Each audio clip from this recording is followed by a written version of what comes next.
பத்மனத்துகள் பைங்கடலுந்தன் பல்லவமே விரலும் பாவனமாகிய பைந்துவராடை பதிந்தமருங்கழுகும் முப்பரிநூலொடு முன்கையிலேந்திய முக்கோள் தன்னழகும் முன்னவர் தந்திடு மொழிகள் நிறைந்திடு முருவல்லிலாவழகும் கற்பகமே விடு கருணை பொடிந்திடு கமலக் கண்ணழகும் காரிசி தன்கடல் சூடிய முடியும் கனநர்ஷிக முடியும் எப்பொழுதும் எதிராஜன் வடிவழகு என் இதயத்தில் உளதால் இல்லை எனக்கெதிர் இல்லை எனக்கெதிர் இல்லை எனக்கெதிரே. அகிலாத்ம குணாபாசம் அஜ்ஞான திமிராபகம் ஆஸ்ரிதானம் திசரணம் வந்தே அனந்தாரிய தேசிகம். குபிதோ இமனாம் தடீய சக்திகி புலிசீபூய குதிஷ்டிஸ்ஸ சமேதாமி சகலீகுருதே விபஸ்சி வித்யாத் ஜெய ராமானுஜ சேஷசைக சிங்கே. இந்த ஸ்லோகமானது அனந்தாழ்வான் அனுகிரகித்த ராமானுஜ சதுஸ்லோகி என்று சொல்லக்கூடிய அதிலே 2வது ஸ்லோகம். முதல் ஸ்லோகத்தாலே திருவரங்கத்தை சொன்னார். அந்த திருவரங்கத்திலே நித்தியவாசம் பண்ணிக்கொண்டு அங்கேயே ஜெயிக்கிறார் ராமானுஜர். ஜெய ஜெய ஜெய ஜெய ஜெய ஜெய ராமானுஜான் தெரிவித்தார் சுவாமி அனந்தாழ்வான். அதற்கு மேற்கொண்டு 2வது திவ்ய சேஷமா இருக்கக்கூடிய திருமலை, அந்த திருவேங்கடமுடியான் திருவேழ்வாரத்திலே சேஷசைல சிங்கே அப்படின்னு தெரிவிக்கிறார். அந்த சேஷாத்திரி என்று சொல்லக்கூடிய அதிலே ஜெயிக்கட்டும் சுவாமி ராமானுஜர் ஜெயிக்கட்டும் ஜெயிக்கட்டும் தெரிவிக்கிறார். இதிலே நிறைய இந்த குதிர்ட்டுகளையும் பாக்கியர்களையும் கண்டிக்கிறார் இந்த ஸ்லோகத்திலே. ஏன் முதல் ஸ்லோகத்திலே அந்த மாதிரி தெரிவிக்கலையே என்றால், முதல் ஸ்லோகத்திலே உபயபூதி நாதத்துவம். அப்படி என்றால் உடையவர் என்கிற திருநாமத்தை அந்த நம்பெருமாள் தான் சாத்தினார் சுவாமி ராமானுஜருக்கு. உடையவர் என்பது நித்திய விபூதி என்ன லீலாவிபூதி என 2ஐயும் உடையவர். அதனாலே அவர் இங்க இருக்கக்கூடிய பரிபூர்ணமான அனுகிரகத்தையும் கொடுக்கிறார். அங்கு போய் பகவானுடைய அனுபவத்தெரிந்த பிரீத்திகாரியம் பன்யம் பண்ணக்கூடிய ஒரு ருச்சியையும் கொடுக்கிறான்னு தெரிவித்தார் அந்த முதல் ஸ்லோகத்திலே. இந்த 2வது ஸ்லோகத்திலே அப்படி இல்லை, இவ மதவாதிகள் காரணம், சாஸ்திரத்தை எதிர்த்தட்டாக இருக்கக்கூடிய சாஸ்திரத்தை ஒத்துக்கொள்ளாதவர்கள் பாக்கியர்கள், சாஸ்திரத்தை ஒத்துக்கொண்டு குதிர்ஷ்டிகளாக இருக்கிறாளே பூதிருஷ்டி, அவளுடைய கண் பார்வை சாஸ்திரத்தை பார்க்கக்கூடிய கண் பார்வை சரியில்லாமல் இருக்கு. அப்பன்னா அதுக்கு தப்பான அர்த்தத்தை கொடுக்கிறார்கள். அந்த தப்பான அர்த்தத்தை கொடுக்கக்கூடிய அந்த குதிர்ட்டுகளையும் நிரசனம் பண்ணுகிறார். அப்படிப்பட்ட நிரசனம் பண்ண அந்த ராமானுஜர் ஜெயிக்கட்டும் ஜெய ஜெய ஜெய ஜெய ஜெய ராமானுஜன் தெரிவிக்கிறார். அதிலே நாம் கார்த்தால ஆச்சரியமா 2-3 விஷயங்களை பார்த்தோம். என்னவென்றால் இதிலே தர்க்கச்சமனரும் சாக்கிய பேய்களும் தாய்ஷடையோன் சொக்கட்ட சோம்பரம் சூனியவாதரும் நான்மறையும் நிற்க குறும்பு செய் நீசரம் ஆண்டனர் நீநிலத்தே பொற்கற்பகம் எம் ராமானுஜ முனி போந்த பன்றியும் தெரிவிக்கிறார். இதுல தர்க்க சமனரும், சமணம் என்று சொல்லக்கூடிய ஜெயினன் தர்க்கத்தாலே ஸ்தாபிக்கணும். சாக்கிய பேய்களும், சாக்கிய பேய்கள் என்று சொல்லக்கூடியது பௌத்த மதம். அந்த பௌத்த மதத்தை தெரிவித்தார். பௌத்த மதத்திலே 4 பிரிவுகள் உண்டு, 4 சிஷ்யர்கள். அந்த 4 சிஷ்யர்களை விடயம் தெரிவிக்கிறார். அதாவது அந்தந்த 4 பிரதானம் அது மாயாவன், இவன் மாத்தியமிகன். அந்த மாத்தியமிகன் தான் சூன்யவாதி, யோகாச்சாரன், வைபாஷிகன், அதே போல சௌத்ராந்தகன், மாத்தியமன் என்று சொல்வது 4. அந்த பௌத்த மத கண்டனத்தை சுருக்கமாக நம்ம கார்த்தால் அனுபவித்தோம். அதற்கு மேற்கொண்டு தர்க்க சமரரும் சாக்கிய பேய்களும் என்று சொல்லக்கூடிய பேய். ஏன் சுவாமி பேய்ன்னு சொல்றாரு? அப்ப நமக்கு என்ன தோணும்? பேய்ன்னா ஒரு தவறான வார்த்தைன்னு நம்ம வச்சுட்டு இருக்கணும். பேய்ன்னு சில பேர்லாம் நம்ம கடிந்து பேசணும். பேய் என்று சொல்லுக்கு தவறான அர்த்தம் கிடையாது. நம்ம தமிழ்ல சில சப்தங்கள்லாம் நம்ம தவறா புரிஞ்சுட்டு இருக்கோம். பேயேன்னு யாராவது சொல்றேன்னா, ஓ பேய் போட்டிருக்கு பேய் போட்டிருக்குன்னு. அப்ப பேயன்னு ஒரு தவறான அர்த்தம்னா இப்ப பேயாழ்வான் சுத்தமா வரப்படாது.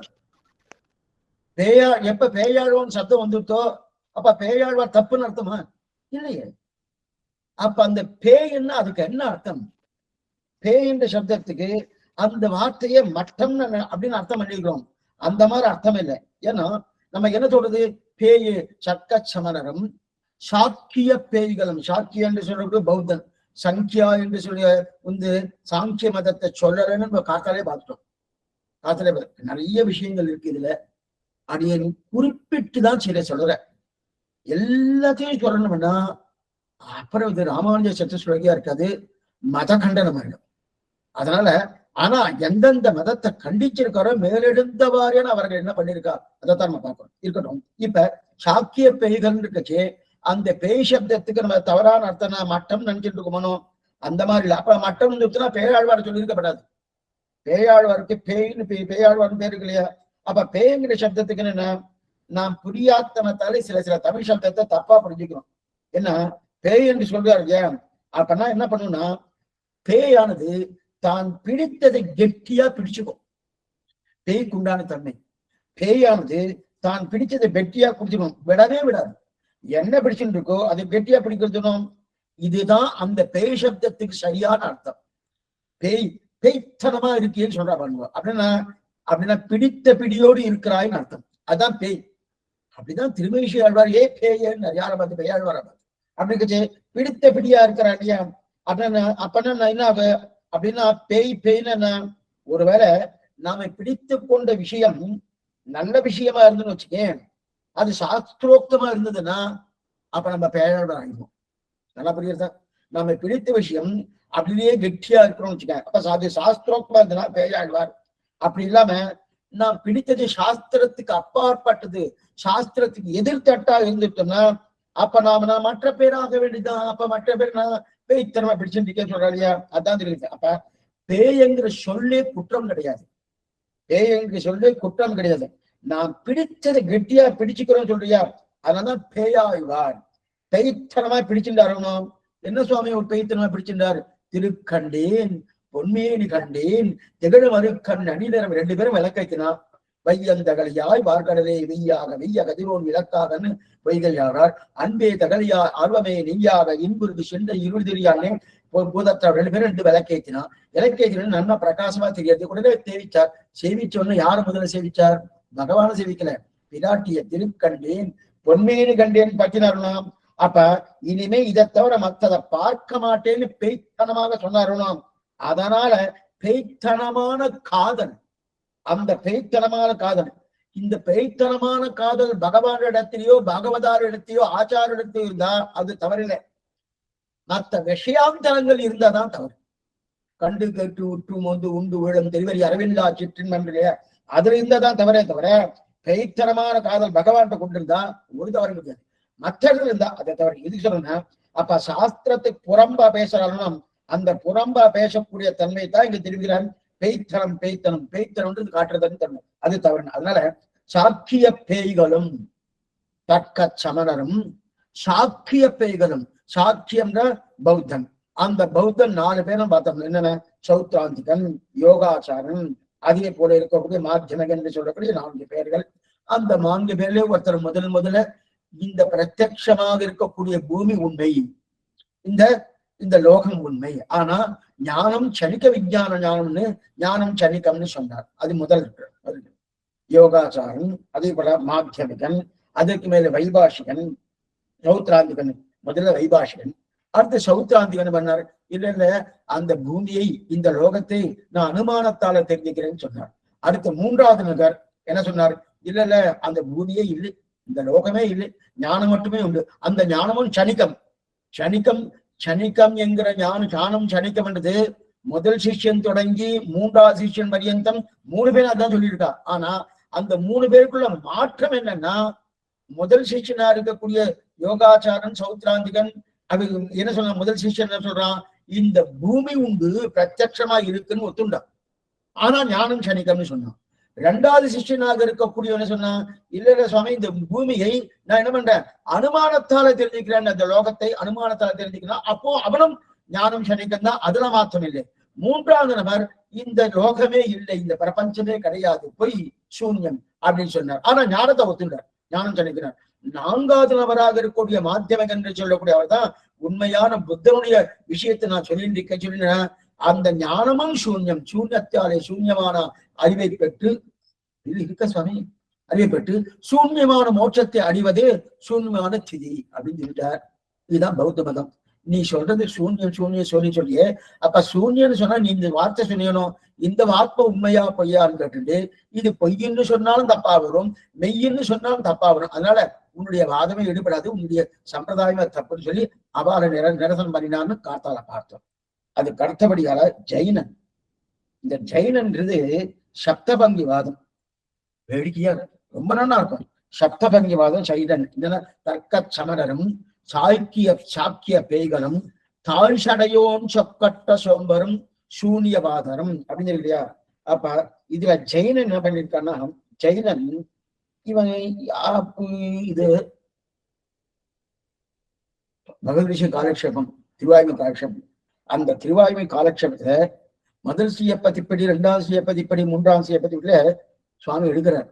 ஆர்கதன் காரிய காரண ரூபத்தாலே ஜெகத்து நித்திய நித்தியமாய் பின்னா பின்னமாய் சத்தியாசத்தியமாய் இருக்கும் ஆத்மாக்கள் கர்மானுகுண ரூபமான சரீரங்களுடைய பரிணாமத்தையே தனக்கு பரிணாமமாக கொண்டு இருக்கும் ஜெயினம் சொல்றது.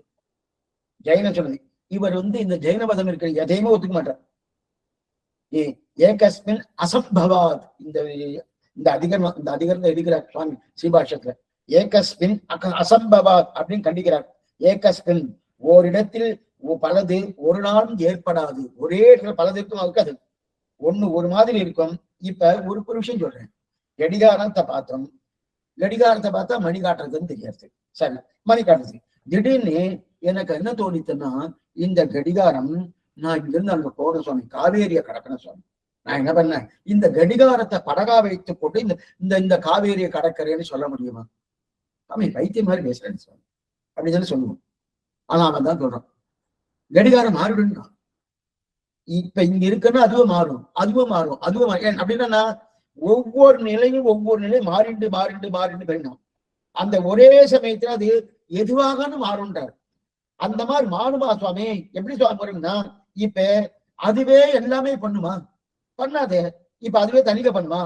ஓரிடத்துல ஒரு குணம் தான் தவிர, ஓர் தன்மை தான் எப்போதும் இருக்குமே தவிர பல தன்மைகள் இருக்காது. அப்படியே இப்ப காலட்சேபம் பண்ணிட்டு இருக்கேன். காலட்சேபம் பண்ணிட்டு இருக்காச்சு, ஏதோ அங்க ராஜ்ய காரியங்கள் பண்றதுக்காக யாரோ கூப்பிட்டுருக்கா சுவாமி, அங்க போய் பண்ணிட்டு இருக்கேன்னு அப்படின்னு சொல்லி இதை பண்ணிட்டு இருக்காச்சு. அங்க பண்ண முடியாது, பகவான் பண்ணுவார். நம்மால பண்ண முடியும்னா பண்ண முடியாது. அவரு எது வேணா என்ன வேணா எது வேணா பண்ணுவார். இது நாடகத்துக்கு வேணா பண்ணலாமே தவிர நம்ம அப்படி. அப்ப பல தன்மைகள் இருக்கு. ஆனா ஜெயினுடைய முக்கியமான வதம் ரொம்ப ஆச்சரியமா இருக்கும், வேடிக்கையா இருக்கும், சிரிப்பாவும் இருக்கும். இவனுடைய என்ன தெரியுமா? சப்தபங்கி வாதம்னு பேரு. சப்தபங்கி இனம் 7 ஏழா எல்லாத்தையும் பார்ப்போம். எந்த ஒரு வஸ்துவை பார்த்தாலும் 7ஆ பார்ப்போம். எந்த வஸ்துவை பார்த்தாலும் 7ஆ பார்க்கணும். ரொம்ப வேடிக்கையா இருக்கும். நம்ம செருக்க அடிக்கக்கூடியதான் பார்க்கணும். இப்படி நல்லா கட்டணும். இந்த இடத்துல கடிகாரம் இருக்கு, இந்த கடிகாரம் இருக்குன்னு சொல்லலாம். என்ன கண்மணி கடிகாரம் இருக்கணும், கண்மணி கடிகாரம் இருக்கின்றதுல கடிகாரம் இருக்குன்னு சொல்லலாம். இங்க திரும்பி பார்த்தா கடிகாரம் இங்க இல்லை இல்லையா? இந்த பக்கம் கடிகாரம் இருக்கு, இந்த பக்கம் கடிகாரம் இல்லையணும். கடிகாரம் இல்லை தானே? அப்பா சுவாமி, அப்ப நம்ம கேட்டா என்ன சுவாமி? சுவாமி நம்ம கேட்டா கடிகாரம் இருக்குன்னு போம். அவன் என்ன பண்ணா, இடத்த மாத்திட்டு கடிகாரம் இல்லைன்னு சொல்றான். இங்க இருக்கு கடிகாரம், இங்க கடிகாரம் இல்லைன்னு சொல்றாங்க. சரி, இல்லைன்னு சொன்னான்னு சரி, இது ரெண்டாவது. அடுத்து மூணாவது என்னன்னா, இந்த இடத்துல இருக்கு, இந்த இடத்துல இல்லை இல்லையா? அதனால இருக்குன்னு சொல்லலாம், இல்லைன்னு சொல்லலாம். இந்த மாதிரி வாதம் இதுக்குதான் சப்தபங்கி வாதம்னு பேரு. கடிகாரம் இந்த இடத்துல இருக்கு முதல்ல சொல்லுவான், இங்க இல்லைன்னு சொல்லுவான். சரி, அப்ப இங்க இருந்தது இங்க இல்லையனோ, அப்ப இருக்குன்னு சொல்லலாம், இல்லைன்னு சொல்லலாம். இது மூணாவது வாதம். அதற்கு மேல அந்த மாதிரி சொல்லலாம். அதுக்கு மேல அவத்தகியம், சொல்லவே முடியாதுன்னு சொல்லலாம். சொல்லவே முடியாதுன்னு சொல்லலாம். எங்கெங்கெல்லாம் கடிகாரம் இருக்கோ அங்கெங்கெல்லாம் கடிகாரம் இருந்துதான் ஆகணும்னு அவசியம் இல்லை இல்லையா? அப்ப இருக்குன்னு சொல்லலாம், இல்லைன்னு சொல்லலாம், சொல்ல முடியாதுன்னு சொல்லலாம். இல்லைன்னு சொல்லலாம், இருக்குன்னு சொல்லலாம், சொல்ல முடியாதுன்னு சொல்லலாம். சாமி என்ன சொல்ல, பைத்திய மாதிரி பேசிட்டு. இதுதான் அவனுடைய வாதம். அவனுடைய வாதமே இதுதான். அவனுடைய சொல்ல முடியாது. இது எப்படிமா? ஷான் அஸ்தி, ஷான் நாஸ்தி, ஷான் அஸ்தித நாஸ்தித, ஷான் அபத்தம் சச்ச, ஷான் அஸ்தித அபத்தம் சச்ச, ஷான் நாஸ்தித, ஷான் அபத்தம் சச்ச, அஸ்தித நாச்சித அவஸ்தம்யத்த இதான் அவனுடைய வாதம். சப்தபங்கி வாதம். 7 விதமாக இருக்குன்னு சொல்லலாம், இல்லைன்னு சொல்ல எந்த விதத்தை பார்த்தாலும் இப்படிதான் சொல்றான்.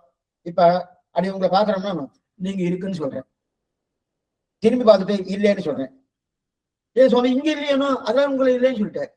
திருப்பி இங்க இருக்கு இல்ல ரெண்டும் ஒரே நேரத்துல இருக்கணும். ஆனா இருக்குன்னு சொல்லலாம் இல்லைன்னு சொல்லலாம்.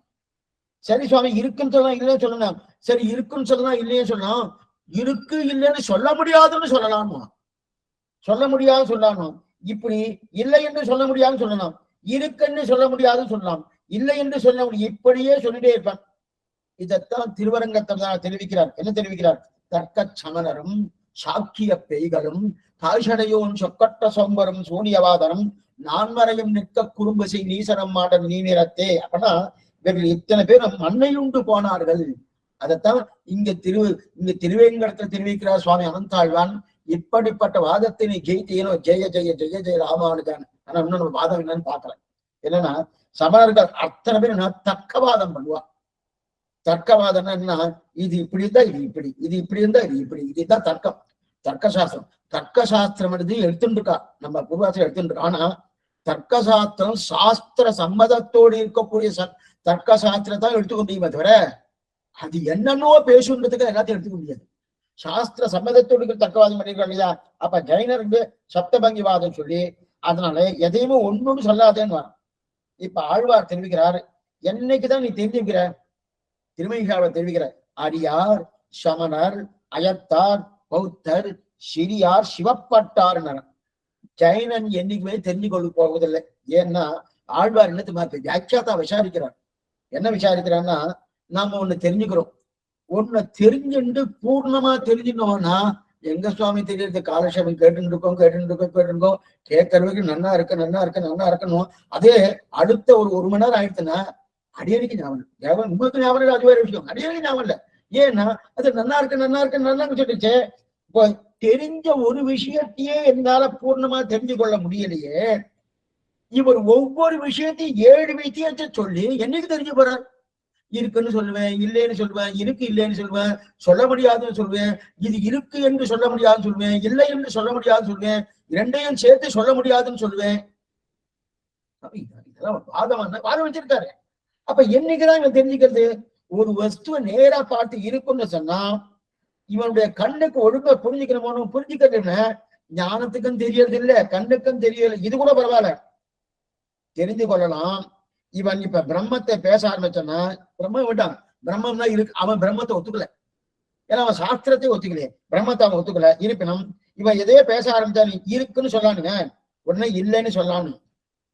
இல்லைன்னு சொன்னா சொல்ல முடியாதுன்னு சொல்லலாம்னா, இருக்கென்றும் சொல்லலாம் என்றும் சொல்ல முடியாது என்று சொல்லலாம்னா, இதுக்கு காரணம் காரணம் சொல்றான் பாருங்க, ரொம்ப வேடிக்கை. இதுக்கு காரணம் சொல்றது ரொம்ப வேடிக்கை. ஒரு வஸ்து இருக்கணும், அந்த வஸ்துவை இல்லைன்னு சொல்லலாமான்னா, ஏன்னா இந்த வஸ்து இங்க இருக்கு, இந்த வஸ்து அங்க இல்லை. அப்ப இங்க இல்லை இங்க இருக்கு, இது புரியாது. இங்க இருக்கு இல்லையா? இப்ப சரி இருக்குன்னு சொல்லலாம், இல்லைன்னு சொன்னா இப்ப என்ன சொல்றாங்கன்னா, இருக்குன்னு சொல்லலாம், இல்லைன்னு சொல்லலாம், சொல்ல முடியாதுன்னு சொல்லலாம்னு இந்த காரணத்தை ஏன் தெரியுமா சொல்லிட்டு இருக்கான்? இப்ப இருக்கு இல்லை ரெண்டு இருக்கணும். குழப்பமாதான் இருக்கும். வேற சொல்லிதாங்க, வேற வழி கிடையாது. நமக்கே இப்படி இருக்கா, சுவாமியை கட்டிட்டு எப்படி இருந்திருக்கும், என்னமா வாதம் பண்ணிருப்பார் பாருங்க.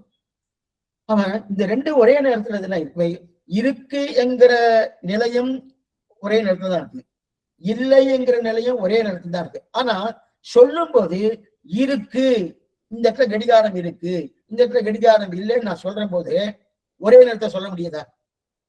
சொல்ல முடியாது. ஒரு க்ஷணம், ஒரு வினாடியாவது அது மாறும், ஒரே நேரத்துல சொல்ல முடியாது. அதைத்தான் சொல்றான், சொல்ல முடியாதுன்னு சொல்லலான்றான். அது ஏன் சுவாமி சொல்லணும்? அப்படிதான் அதை நிரூபிக்கணும்ன்றான்.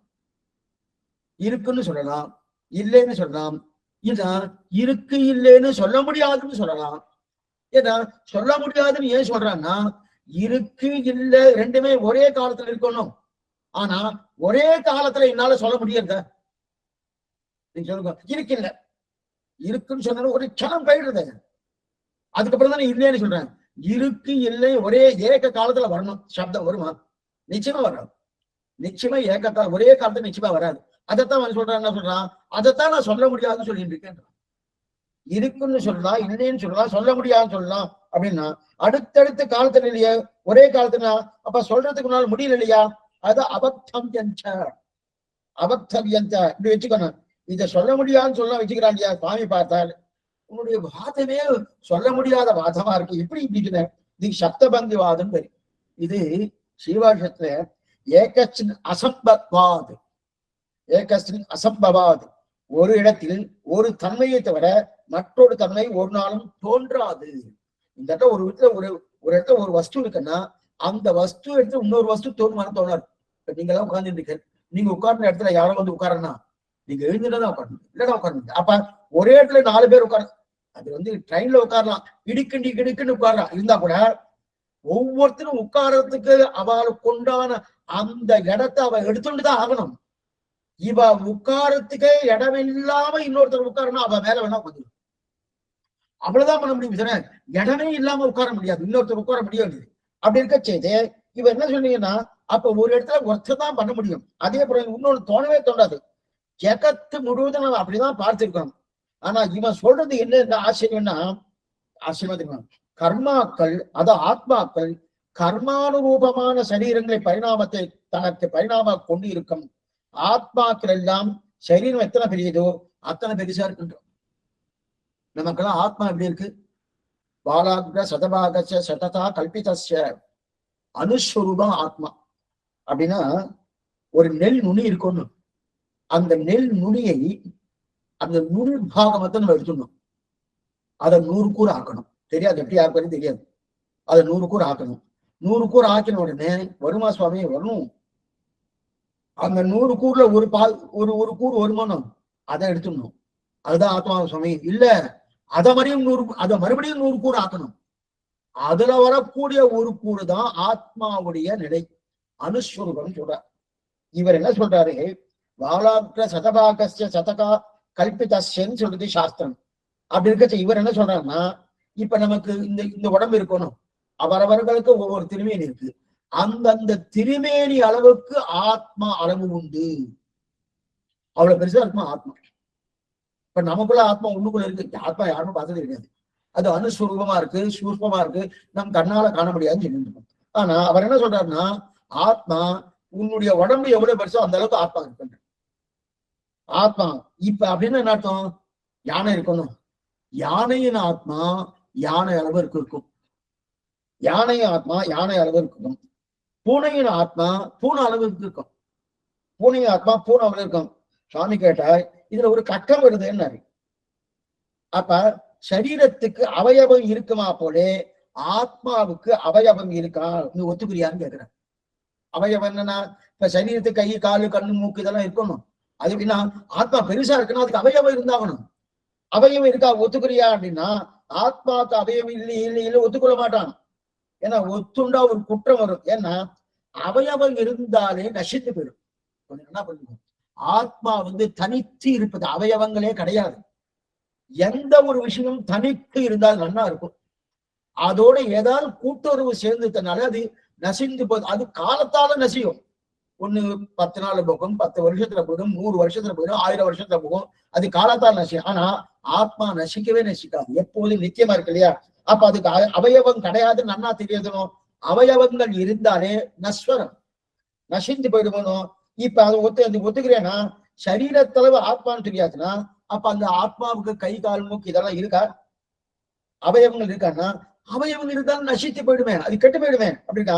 ஆனா ஆத்மா நசிக்காதன்னு நீயே ஒத்துக்கிட்டியே. ஆத்மா அனுஸ்வரூபம், ஆத்மா நித்தியம், ஆத்மா அனாதி அப்படின்னு சொல்லி இருக்கச்சே. அப்படி இருக்கச்சே நீ என்ன மாதிரி ஆத்மா வந்து யானையுடைய ஆத்மா யானை அளவு இருக்கும், பூனையுடைய ஆத்மா பூனை அளவு இருக்குன்னா இது ஒரு கட்டம். 2வது கட்டம், ஆத்மா நிர்விகார தத்துவம். அவிகாராய சித்தாய நித்யாய பரமாத்மனே சதைக ரூபாய விஷ்டவே நித்தியமனும் சேவிக்கிறவனும் சர்வதிஷ்டவே சேவிக்கிறவனும் அவிகாராய நித்யாய பரமாத்மனே சதைக ரூபாய. அது சொரூபத்தாலும் கிடையாது, சொராபத்தாலும் விகாரம் கிடையாது. புரியுதா? அப்ப இருக்க செய்து அப்படி இருக்க ஆத்மாவுக்கு விகாரமே கிடையாது. அது மாறுமானா மாறாதே. எப்போ ஒரே மாதிரி தான் இருக்கும். அப்படி இருக்கச்சே அதை இவன் ஒத்துக்கிறான். ஆத்மா மாறாதுன்றது ஜெயினன் ஒத்துக்கிறான்.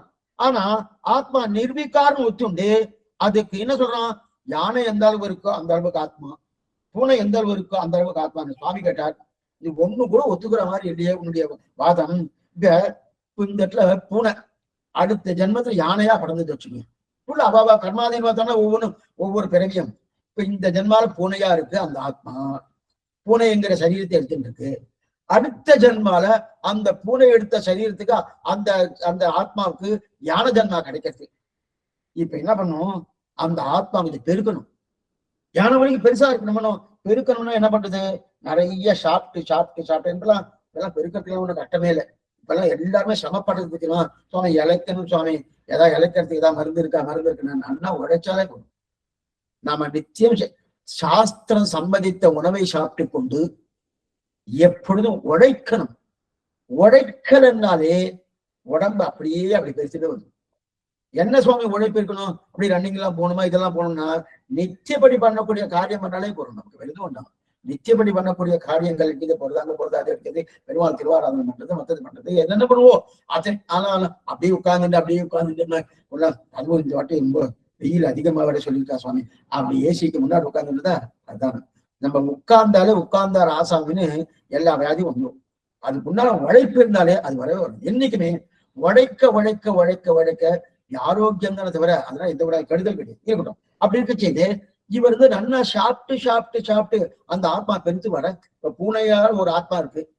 அந்த ஆத்மா அடுத்த ஜென்மத்தை யானை ஆத்மா வரணும்னா நல்லா ஒழிச்சு அந்த ஆத்மா பெருக்குமான்னா அவிகாராய ஆத்மாவுக்கு என்ன மார்பு நர்விகாரம் சொல்லியிருக்கு, விகாரமே கிடையாது சொல்லியிருக்கு. சரி, இதுவாக தேவை. சாப்பிட்டு ஏதாவது பெருசு பண்ணலாம். இப்ப யானையுடைய ஆத்மா இருக்குன்னு வச்சுங்க, அடுத்த ஜென்மாவது பூனையா பிறக்கணும். என்ன பண்ணணும் சுவாமி, இப்ப குறைக்கணும். இதுக்கெல்லாம் மருந்து இருக்கானா, சைடு எஃபெக்ட்ஸ் எல்லாம் நிறைய இருக்கு. என்ன பண்ணலாம், நிறைய பேர் சம்பவப்பட்டு இருக்கா சுவாமி. ஒபிசிட்டி இந்த மாதிரி அந்த மாதிரி அதாவது என்னென்ன இதாவது சொல்லிட்டு இருக்கலாம் வச்சுக்கோ. அந்த மாதிரி பண்ண முடியுமான்னா யானையின் ஆத்மா பூனை என்னாகன்னா, யானை ஆத்மா பூனைக்குள்ள வந்துன்னா பூனையை தாண்டி வெளில தொங்கிட்டு இருக்குமா ஆத்மா. எனக்கு உடம்பு இழைக்கணும் பண்ணணும். உடம்பு பண்ணா அந்த ஆத்மா அப்படி உடம்புன்னு சொல்ற முடியறதுக்காக. அப்ப இதெல்லாம் ஒத்துக்கொள்றதா இல்லையா, ஏகஸ்மின் அசம்பவா. நீ சொல்ற இந்த அதிகாரத்தை நீ சொல்றது எதையுமே ஒத்துக்கிற மாதிரி இல்லை. அதனால ஆனா என்ன பண்ணா, சம்சாரம் அனாதி. இப்ப மோட்சத்தை வழி சொல்றாங்க ஜெயனன். என்ன சொல்றான், மலதாரண அதிகாரம் ஆத்ம ஞானத்தாலும் பிரகிருதி வினிர்முக்தரான ஊர்த்வகதியை பிராபியா நிற்கைய மோட்சம். அதாவது ஊர்தகதியை பிராபியா நிற்கிறது அப்படின்னா, ஊர்தகதினா இங்கிருந்து மோட்சம் போறோமோ. அவ ஸ்ரீவைகுண்டம் ஒத்துக்கல, ஸ்ரீவைகுண்டம் அத்வைத்தியே ஒத்துக்கல. புரியுதா? சில விஷயங்கள்ல நம்ம உள்ளுக்குள்ள போயாச்சுன்னா நமக்கே கொஞ்சம் சிரமத்தை கொடுக்கும். ஆனா அப்படின்னு சொல்ல நிறைய பேருக்கு அது கொஞ்சம் சிரமமா இருக்கும். என்ன இவர் இந்த மாதிரிலாம் பேசிட்டு இருக்காரு, என்ன மதத்தை இந்த மாதிரி தாக்கி பேசிட்டு இருக்காருன்னு இருக்கிற உண்மை அதுதான். அவரவர்களுடைய மதத்துடைய கொள்கையை சொல்லணும். அந்த கொள்கை தவறா சரியானது அவரவா பாத்துக்கலாம். அவருடைய மதத்துடைய கொள்கை, இப்ப ஜெயினுடைய கொள்கை இது, அத்வைத்தத்துடைய கொள்கை இது, விசிஷ்டாத்வைத்தத்துடைய கொள்கை இது.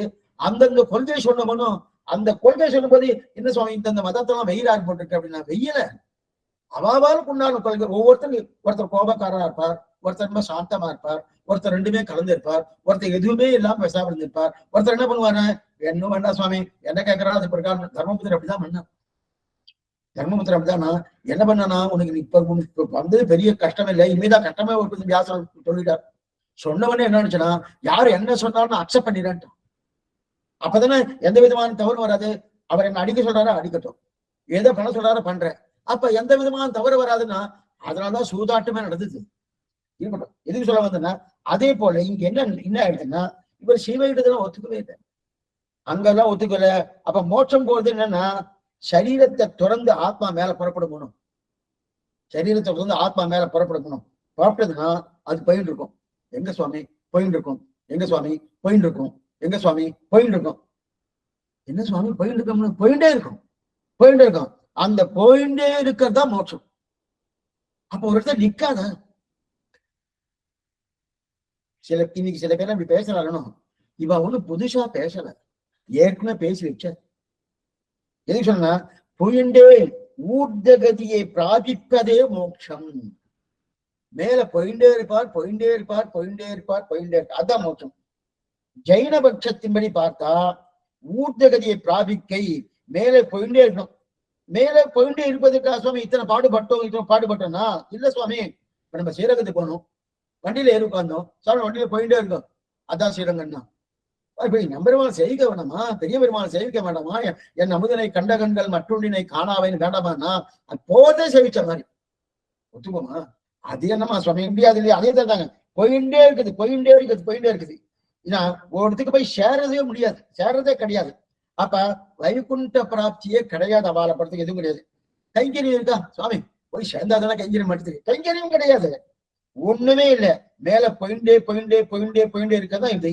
இப்ப இதையே மோட்சம் சொல்ல முடியுமானா அதனாதான் தவறான பேச்சு. ஊர்துகதியை பிராபிப்பதே மோட்சம். அவன் சொல்றான் என்ன சொல்றா, மலதாரணதிகளாலே மலம் இருக்கணும், நம்முடைய அழுக்கு உபஸ்தம் வழியா வெளியில வரக்கூடிய அழுக்கு, அந்த அழுக்க உடம்புல பூசிக்கிறான். சொல்றதே நமக்கு அறுவருப்பா இருக்கணும், ஜிகிப்சையா இருக்கணும். அதை உடம்புல பூசிண்டு நன்னா பூசிண்டு பாணி பாத்திர போஜனம், அதை நன்னா பூசிண்டு பாணி பாத்திரம் கையில பாத்திரம் எடுத்துக்கணும். கையில பாத்திரம் எடுத்துட்டு 5:30 மணிக்கு மேல அவன் சாப்பிட மாட்டான். சாயங்காலம் 5:30 மணிக்கு மேல இன்னைக்கு நிறைய பேர் இதெல்லாம் போட்டுட்டு இருப்பாங்க. இன்னைக்கு அது இந்த ஏதோ ஒரு வியாதி வந்தபடியால் அதெல்லாம் போட்டுக்கிறா இல்லையா, அந்த மாதிரி அதெல்லாம் போட்டுண்டு அந்த மாதிரி ஏன்னா கிணிக்கிறாதுக்கு நிறைய இருக்கும் இல்லையா, அவளுக்கெல்லாம் எந்த சமம் கொடுக்கப்படாது. அப்படின்னா அகிம்சா பரமோ தர்மகா.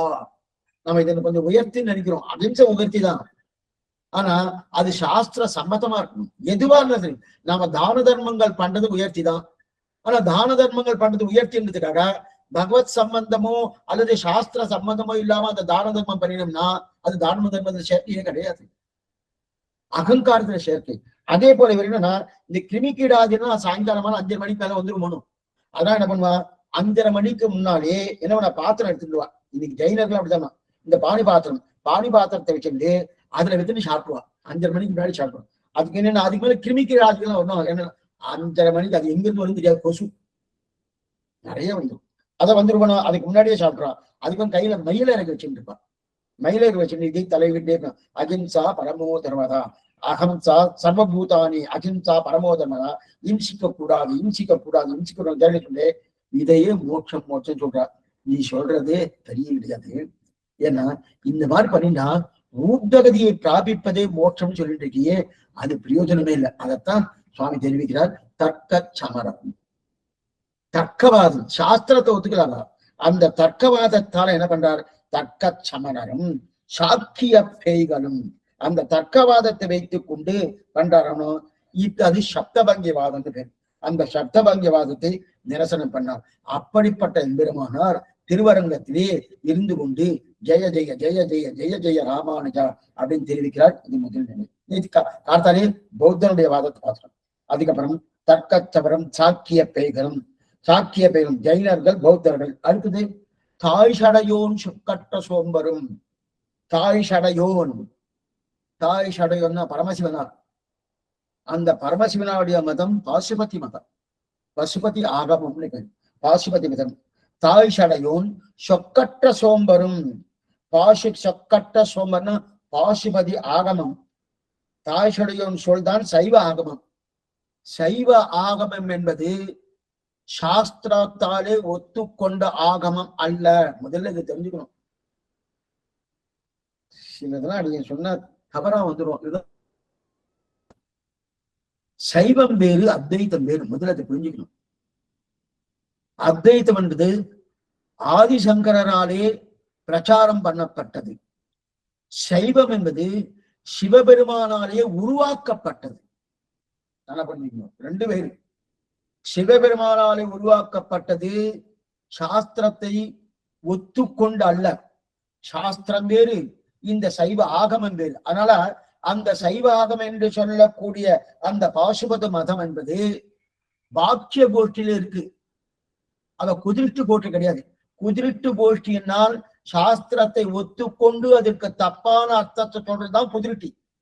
சங்கர பாஸ்கர யாதவ பாட்ட பிரபாகர தங்கள் மதம்னு சுவாமி வாழ்த்த நாம செவிக்கிறோமோ அந்த வாழ்த்த முதல்ல இது வருதணும் அதான. இந்த 6 மதங்கள் தான் புதிர்ட்டு மதங்கள். மிச்சம் இருக்கக்கூடிய ஆகமத்த மதங்கள் 17. அந்த 17 மதங்கள்லே 11 மதங்கள் சாஸ்திரத்தை ஒத்துக்கொள்ளா மதங்கள். அதான் பாக்கிய மதங்கள் பேரு. அந்த பாக்கிய மதங்களுக்குள்ளே ஒரு மதம் தான் பாசுபதி மதம், பசுபதியுடைய ஆகமதம். அந்த பசுபதி ஆகமதி சைவ ஆகமம். சைவ ஆகமத்துக்கும் அத்வைத்துக்கும் சம்மந்தமே இல்லை. ஆனா இன்னைக்கு அத்வைத்தமே சைவம். பரம வைஷ்ணவர் ஆதிசங்கரன், அவர் சைவர் இல்லை. நல்லா புரிஞ்சுக்கணும். சாஸ்திரத்தை ஒத்துட்டவர். நாராயண தவிர மற்றொன்று தெய்வம் அறியான் என்கிற நிலையில் இருந்தவர் ஆதிசங்கரன். உயர்ந்தவர். அத்வைத்தம் உயர்ந்த அத்வைத்தம், அதுல தவறு கிடையாது. ஆனா அது இன்னைக்கு என்ன ஆயிடுதுன்னா அது அந்த பாசுபதி மதத்தோடு மிகில் ஆயிடுது. அப்ப அத்வைத்தமே பசுபதி மதம், பசுபதி மதமே அத்வைத்தம் இல்ல. இது ஒரே ஒரு விஷயம் சொல்றேன்.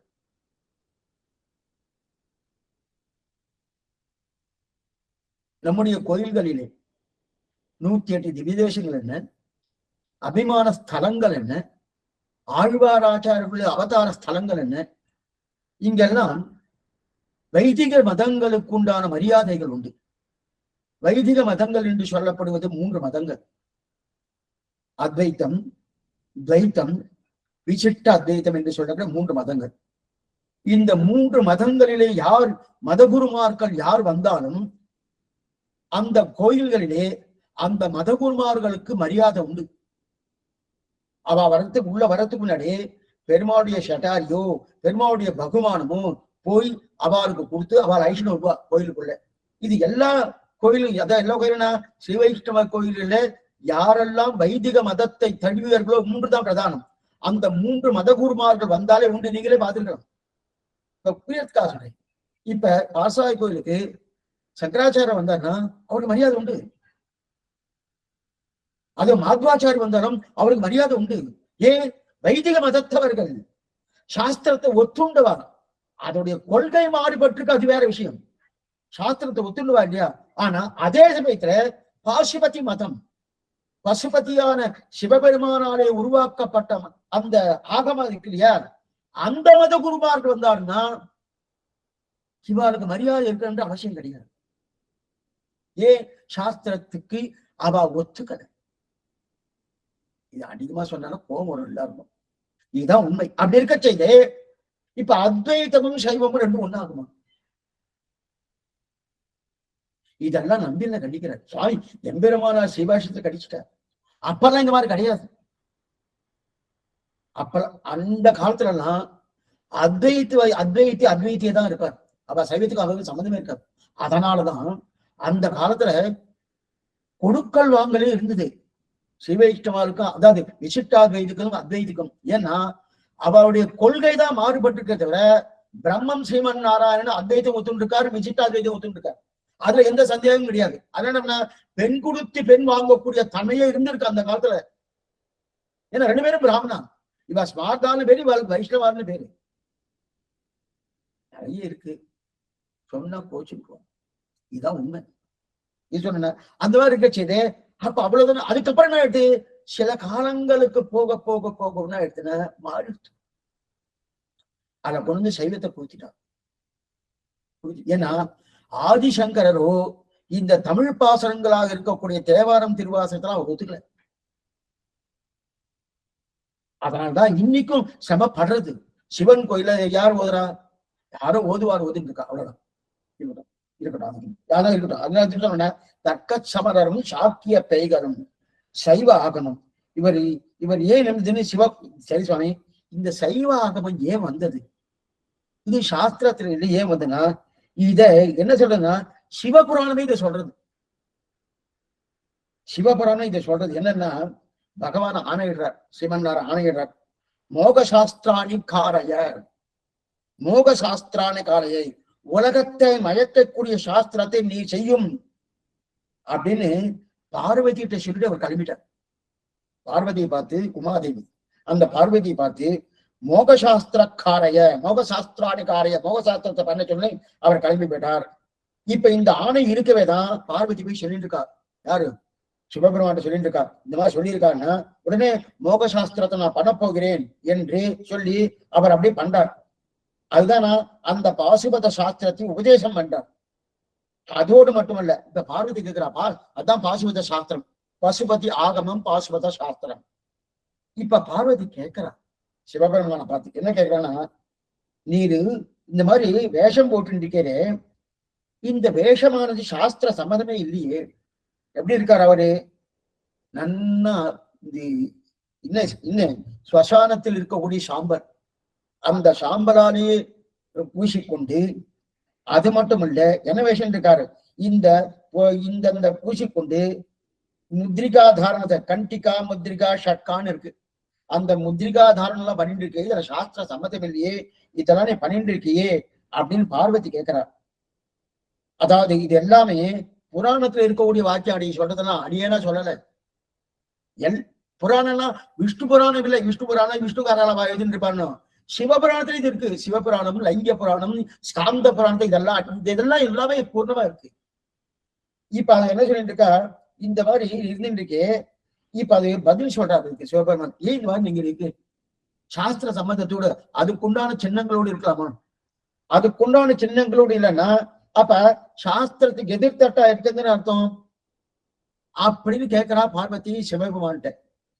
அதுக்கு ஒரு பதில் சொல்றாரு, என்ன 12 திருமண் காப்பு சாத்தின்னு இருக்க சொல்றியா? அப்ப நான் சாத்திட்டேன்னு என்ன தெரியுமா, சாத்திரத்துக்கு எனக்கு நான் முதல் பக்தன் சிவபெருமான் தான், நான் சாத்திரத்துக்கு ஆசைதான். ஆனா நான் மோக சாஸ்திரத்தை பண்ணியிருக்கேன்.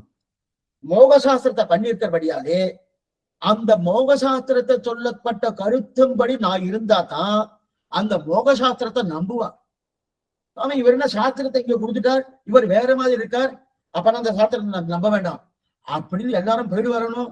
அப்ப அந்த மோக சாஸ்திரத்தை கொடுத்தவன் நான் கடைபிடிக்கணுமானோ, அதற்காகத்தான் கண்டிகா முத்ரிகா ஷட்கா இந்த மாதிரி எந்தெந்த இடத்துல ருத்ராட்சத்தை அணிந்து கொள்ளணும். நீங்களா பாக்க சைவங்களை பார்த்து இங்கெல்லாம் ருத்ராட்சம் அணிஞ்சிருப்பான், எங்க ருத்ராட்சம் அணிஞ்சு கொள்ளணும், எங்க வந்து அது மாத்திரம் இல்ல, எங்கெங்க சிவ அலங்காரம் அப்படின்னு இருக்கு இல்லையா, அந்த ஸ்வசானத்தில் இருக்கக்கூடிய பஸ்மம், அந்த பஸ்மத்தை எடுத்து பூசிப்பா. ஸ்வசானத்துக்கு போனாலும் வைதிகர்கள் குளிக்கணும்னு அர்த்தம். அதை எடுத்து பூசிட்டா என்ன ஆகுது, அவங்க பூசிக்கிறாள் இல்லையா, இதெல்லாம் அவர்களுக்கு வழி சொல்லி இருக்காரு. அப்ப அவர்களுக்குள்ளே இந்த நிலையெல்லாம் இருந்துட்டு இருக்கு. இது சைவ ஆகமம். அதனால்தான் ஆதிசங்கரன் இது கிடையவே கிடையாது. பரம வைஷ்ணவர் அவர், பரம வைஷ்ணவர். அது மட்டும் இல்ல, அவருக்கு அந்த கொள்கையில மாறுபட்டு இருக்கலாமே தவிர அவருடைய மதம் வைஷ்ணவ மதம். கொள்கைதான் அத்வைத்தமே தவிர மதம் வைஷ்ணவம். நல்லா புரிஞ்சுக்கணும். கொள்கை நம்ம கூட மதம் விசிஷ்டாத்வைத்தம், மதம் வைஷ்ணவ மதம், கொள்கை என்ன விசிஷ்டாத்வைத்தம். அதே போல கொள்கை 3 பேருக்குமே கொள்கை இந்த மதம் என்பதே வைஷ்ணவ மதம் தான். அது மாத்வர் ஆகட்டும், ஆதிசங்கரர் ஆகட்டும், அதே சுவாமி ராமானுஜர் ஆகட்டும், இந்த 3 பேருக்கும் மாற்று கருத்தே கிடையாது, எந்த விதமான மாற்றம். அதான் வைதிக சம்பிரதாயம்னு பேர் அவருக்கெல்லாம், வைதிக சம்பிரதாயம்னு பேர். இப்ப கூட நீங்க திருமலை போனீங்கன்னா பெருமாள் மணி வேதம் சேவிக்கிறோம், அது ஆதிசங்கரருடைய அத்வைத்தியம் வந்து சேவிச்சுட்டு இருக்காளே, மாத்வானும் வந்து சேவிச்சுட்டு இருக்காளே, சிவைஷ்ணவனும் வந்து சேவிச்சுட்டு இருக்காளே. ஏன் சாஸ்திர சம்மதம். அதே சிவாகமத்தில் யாரும் வர முடியும், வர முடியாது. இத்தனை சொல்லியிருக்கேன், யாரா கேட்டானா என்ன உதைக்குதான் போறேன். உண்மை இதுதான், வேற எதுவும் கிடையாது. இருக்கட்டும். இப்ப இந்த சைவர்களுக்குள்ளே வேறுபாடு இருக்கு. அவர்களுக்குள்ளே சைவர்களுக்கு 4 பேர் இருக்காரு. இப்ப நமக்குள்ள ரெண்டு பிரிவு இருக்கணும்.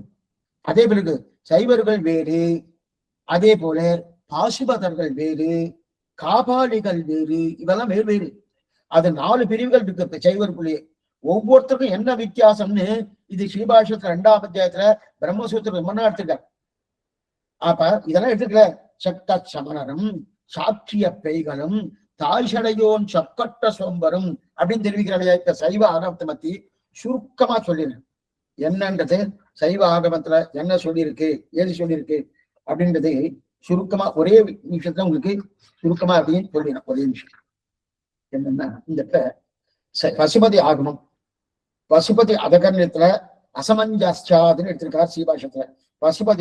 பசுபதன் பரமாணுக்கள் ஜகத்துக்கு உபாதான காரணம் என்றான். எது பொருள்னா நையாயிக வைசேஷிகன் 2 பேர், இவதான் தார்க்கிகர் 2 பேர். அப்படின்னா நம்ம எல்லாம் வந்து இப்ப தர்க்கம் பண்றோம், தர்க்கவாதனம் பண்றோம், அதுக்கெல்லாம் அவ தான் பிரவர்த்தகாச்சாரியர். அவ என்ன பண்றா, பரமாணுக்கள் தான் இந்த ரோகம் சிருஷ்டிப்பதற்கு பரமாணுக்கள் தான் காரணம், உபாதான காரணம்.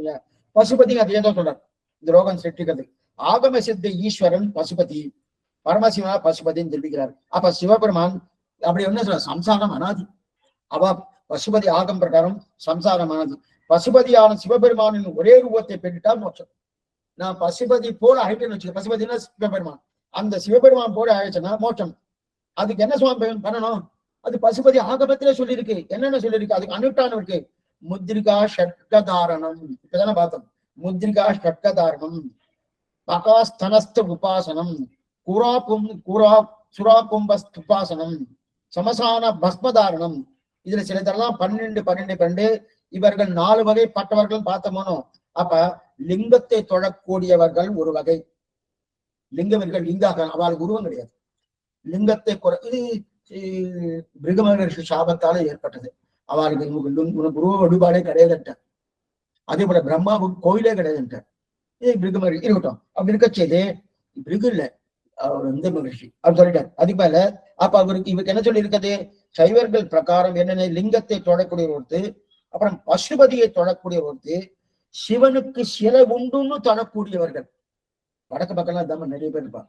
சிவனுக்கு சிலை, ஏன்னா சிவர் கிடையாது, இது ரிஷியுடைய சாபத்தினால் சிலை கிடையாது.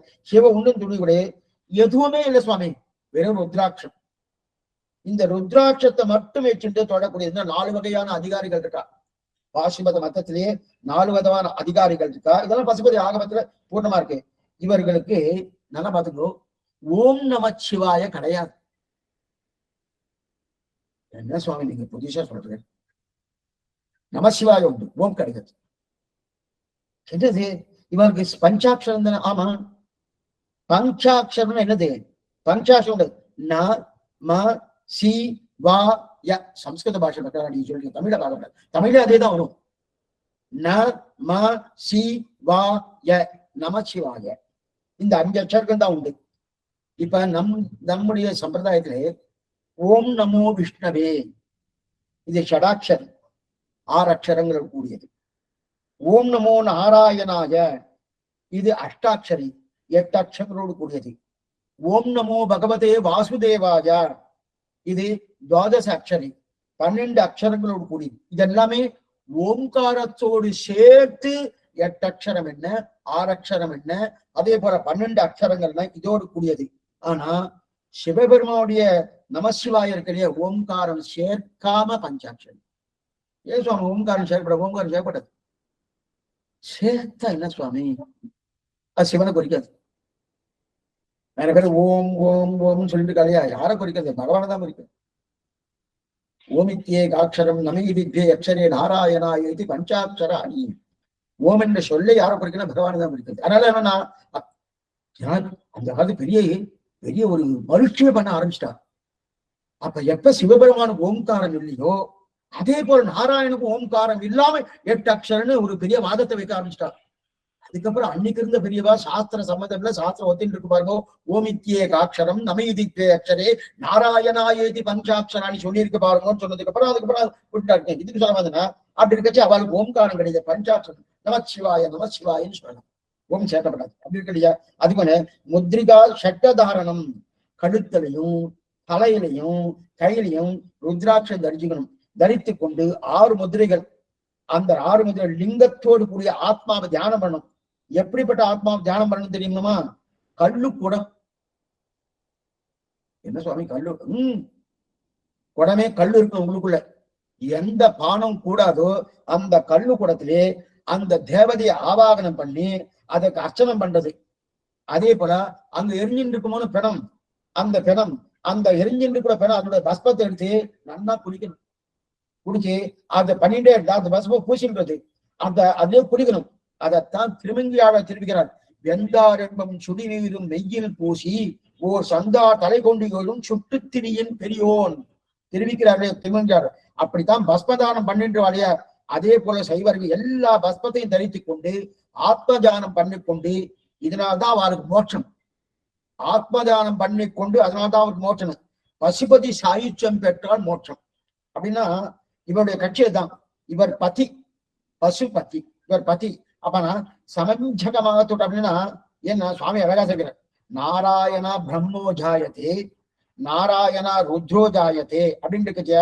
நாராயணன் நான்முகனை படைத்தான், நான்முகனும் தான்முகனா சங்கரனை தான் படைத்தான் அப்படின்னு இருக்காங்க.